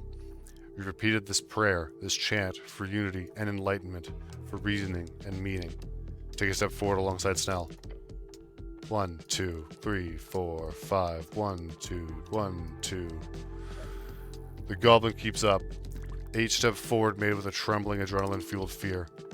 Oh gods, oh gods, oh gods. Take the final steps. 1, 2, 3, 4. He mouths as he joins you in those final steps. 3, 4, 5. Oh shit. Oh shit. Takes a deep breath. We're out? Oh gods. Gods be good, we're out. The gods favor us, Snell. Enjoy being out of the fire trap. Cleric, look. He mutters and punches the hole once more. Another line of shifting magical text appears. Passa libres por mandato celestial. It says we can pass, liberally, by celestial mandate. Hells yeah, we can. Liberally? This isn't the time nor the place for politics, Snell. Feel apolitically. First of all, I didn't write the text. I'm just making that clear. Secondly, I got it wrong. It's pass freely, I think. So I guess we can come and go as we please now? Hey, you okay? Yes. Lion, get up. Your companion lifted a small laugh. The kind of laugh you only get after winning against impossible odds. Oh, in the fish game? It's just your score. I'll be honest, he mutters, slumping down on the ground a bit further down the hallway. That was worse than mass torsion. Mass torsion, fourth level transmutation spell. Infest, one of the most horrific forms during the Coast War. It causes torsion in every testicle within a range of 100 feet. It is outlined by way of the testicle torsion. Take a few more steps. Take a few more steps away from the hallway of doom. The goblin's gaze flits around, glancing from tile to tile. Finally, Snell seems to find himself more at ease. He lets out an exasperated sigh. I need a goddamn breather. Same. Join him for a short rest. With a groan, the goblin notices some soot on his jacket. He brushes it off. This isn't exactly my first trap. So you're saying you're a bit of an expert on this stuff? Depends on who you compare me to. Rooting in his pouch, he finds a tiny green sphere. He smacks against the ground and begins to flutter up in the air. Some type of rhinal essence. What kind of glow globe is that? The Nesson kind. Sadly, it's my last one. Then the goblin leans back to the dungeon wall, making sure to check for any traps beforehand. Look, I worked mainly in Upper and Lower Tolstad. The city below is not my responsibility. Usually. So apologies if I don't have these magically shifting tunnels memorized like some veteran adventurer. And I apologize for not manifesting a divine intervention. Yeah, you should work on that. You've heard that the city below changes from time to time. Most people believe that to be a myth. The old guard used to deal with the tunnels all the time, but since Earth's death, that work has been completely relegated to the 3 goblin triads.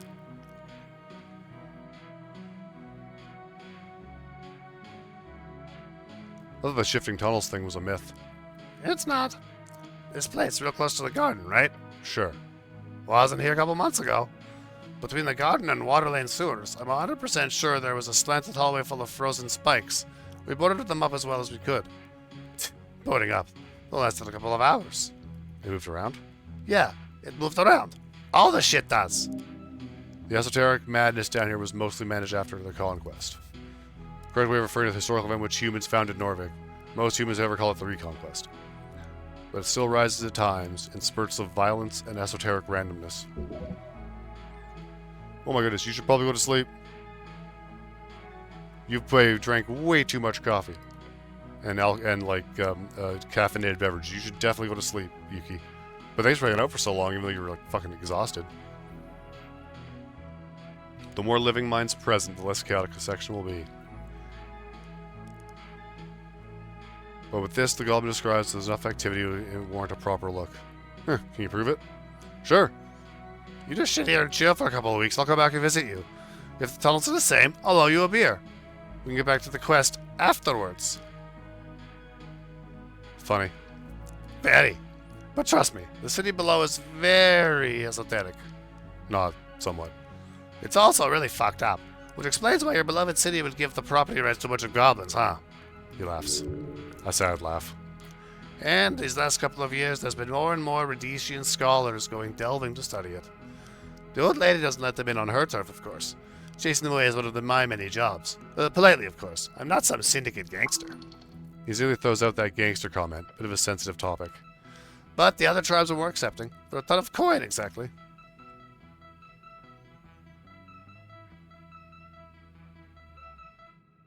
This worked, by the way, with the trap. Don't mention it. My cat speech isn't the greatest, so I'm not sure what I expected. But we're alive. That's all that counts.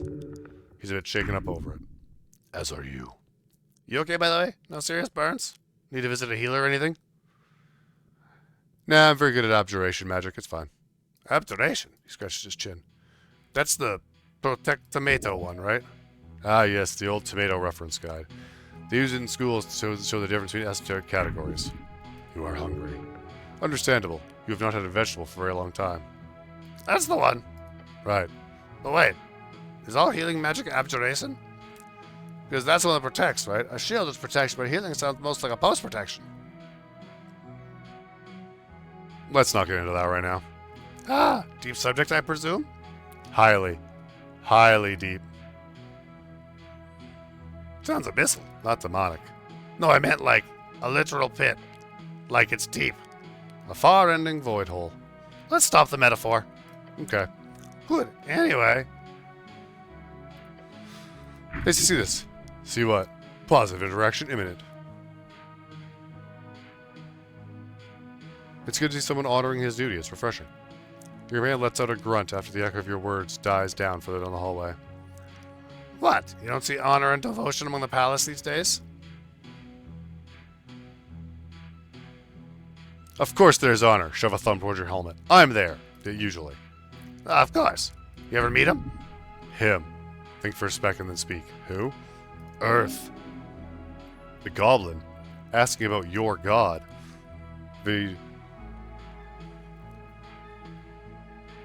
Yeah, I can believe it. I don't know why they're so terrible. I mean, I guess it's so you get out of the way and know what's happening, but still. How interesting to see him broach such a topic. He will surely focus in on the genocide. Just casually ask if you met of God. I never got the chance. Snell nods. First generation post-Earth, right? It's for the best. Never meet your heroes, right? I imagine those hedonists chanting Tolkien's name wouldn't be too cheerful if he returned either. Nor every zealot raging out across the coast for dead gods. The goblin spits out and leans back against the wall. I always hated the Earth. Excuse me? He scratches his nose. I grew up being told to be faithful. But let me ask you this, Cleric. If you were the last of your kind, one of maybe 8,000 or 9,000 humans left in the world, and you were then told to be grateful to be alive just because some monster that enjoyed your entire culture also let you live for some reason, would you be grateful? Is this about the conquest? Earth did kill many goblins then. Grateful. The goblin stares at you. Should you be grateful? It is a hard question. A man should never simply lie down and take whatever subjugation arrives at the hand of the tyrant. But sometimes a man also has to make difficult decisions to protect those he loves. You can be grateful.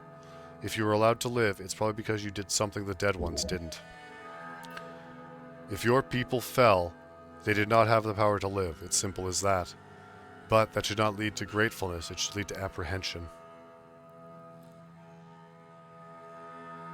I would hate the monster who destroyed my people.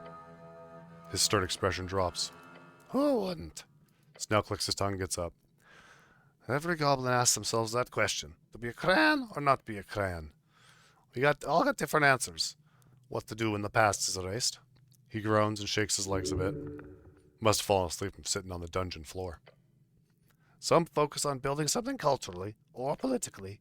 Some try to get rich in this new freestyle world. Some of us, we stare at him. The goblin grunts to himself. It doesn't matter. I serve Lady Sageleaf. He turns to you, his expression calm, collected. That's enough for me. Look, this guy's enough trouble to deal with. Don't make this all existential. Like he's telling you, this isn't personal. This is business. He's got a job to do, just like you. And don't worry about this goblin on human hate you're reading between the lines here. All of that will be gone once Norfolk evolves into a modern city-state. Good joke. Then Snell and every other sentient worker and entrepreneur can come flooding into this stagnant city, and no one will give a shit if he's a cran or not. He'll be just another actor in the system, just like it's meant to be, baby. This goblin is one of the good ones, true. Orderly, strictly chained, conscientious. His queen, his dragon whipped the halfways into shape, which is over such a short span of time. He does not need to think so much of his position. His culture was eradicated because of utilitarian choice by the then oppressive numinist. Yes, that was then, now is now. As long as he keeps this up, he will, along with his peers, have created a new type of goblin 1,000 times more useful. Once you take power, these goblins will be fine servants. Don't nod. Your companion looks to you for a while. His yellow eyes seem to behold you, seeking another answer. This one's on me. What? This, short rest. It's on me. Lovely. The sprite light fizzles out just in time. I'm good to go now. Get up and get going. And that there is a good spot to stop this one. I'm not stopping the stream, but we're done with this game for now. Beautiful, beautiful. That was the adventure.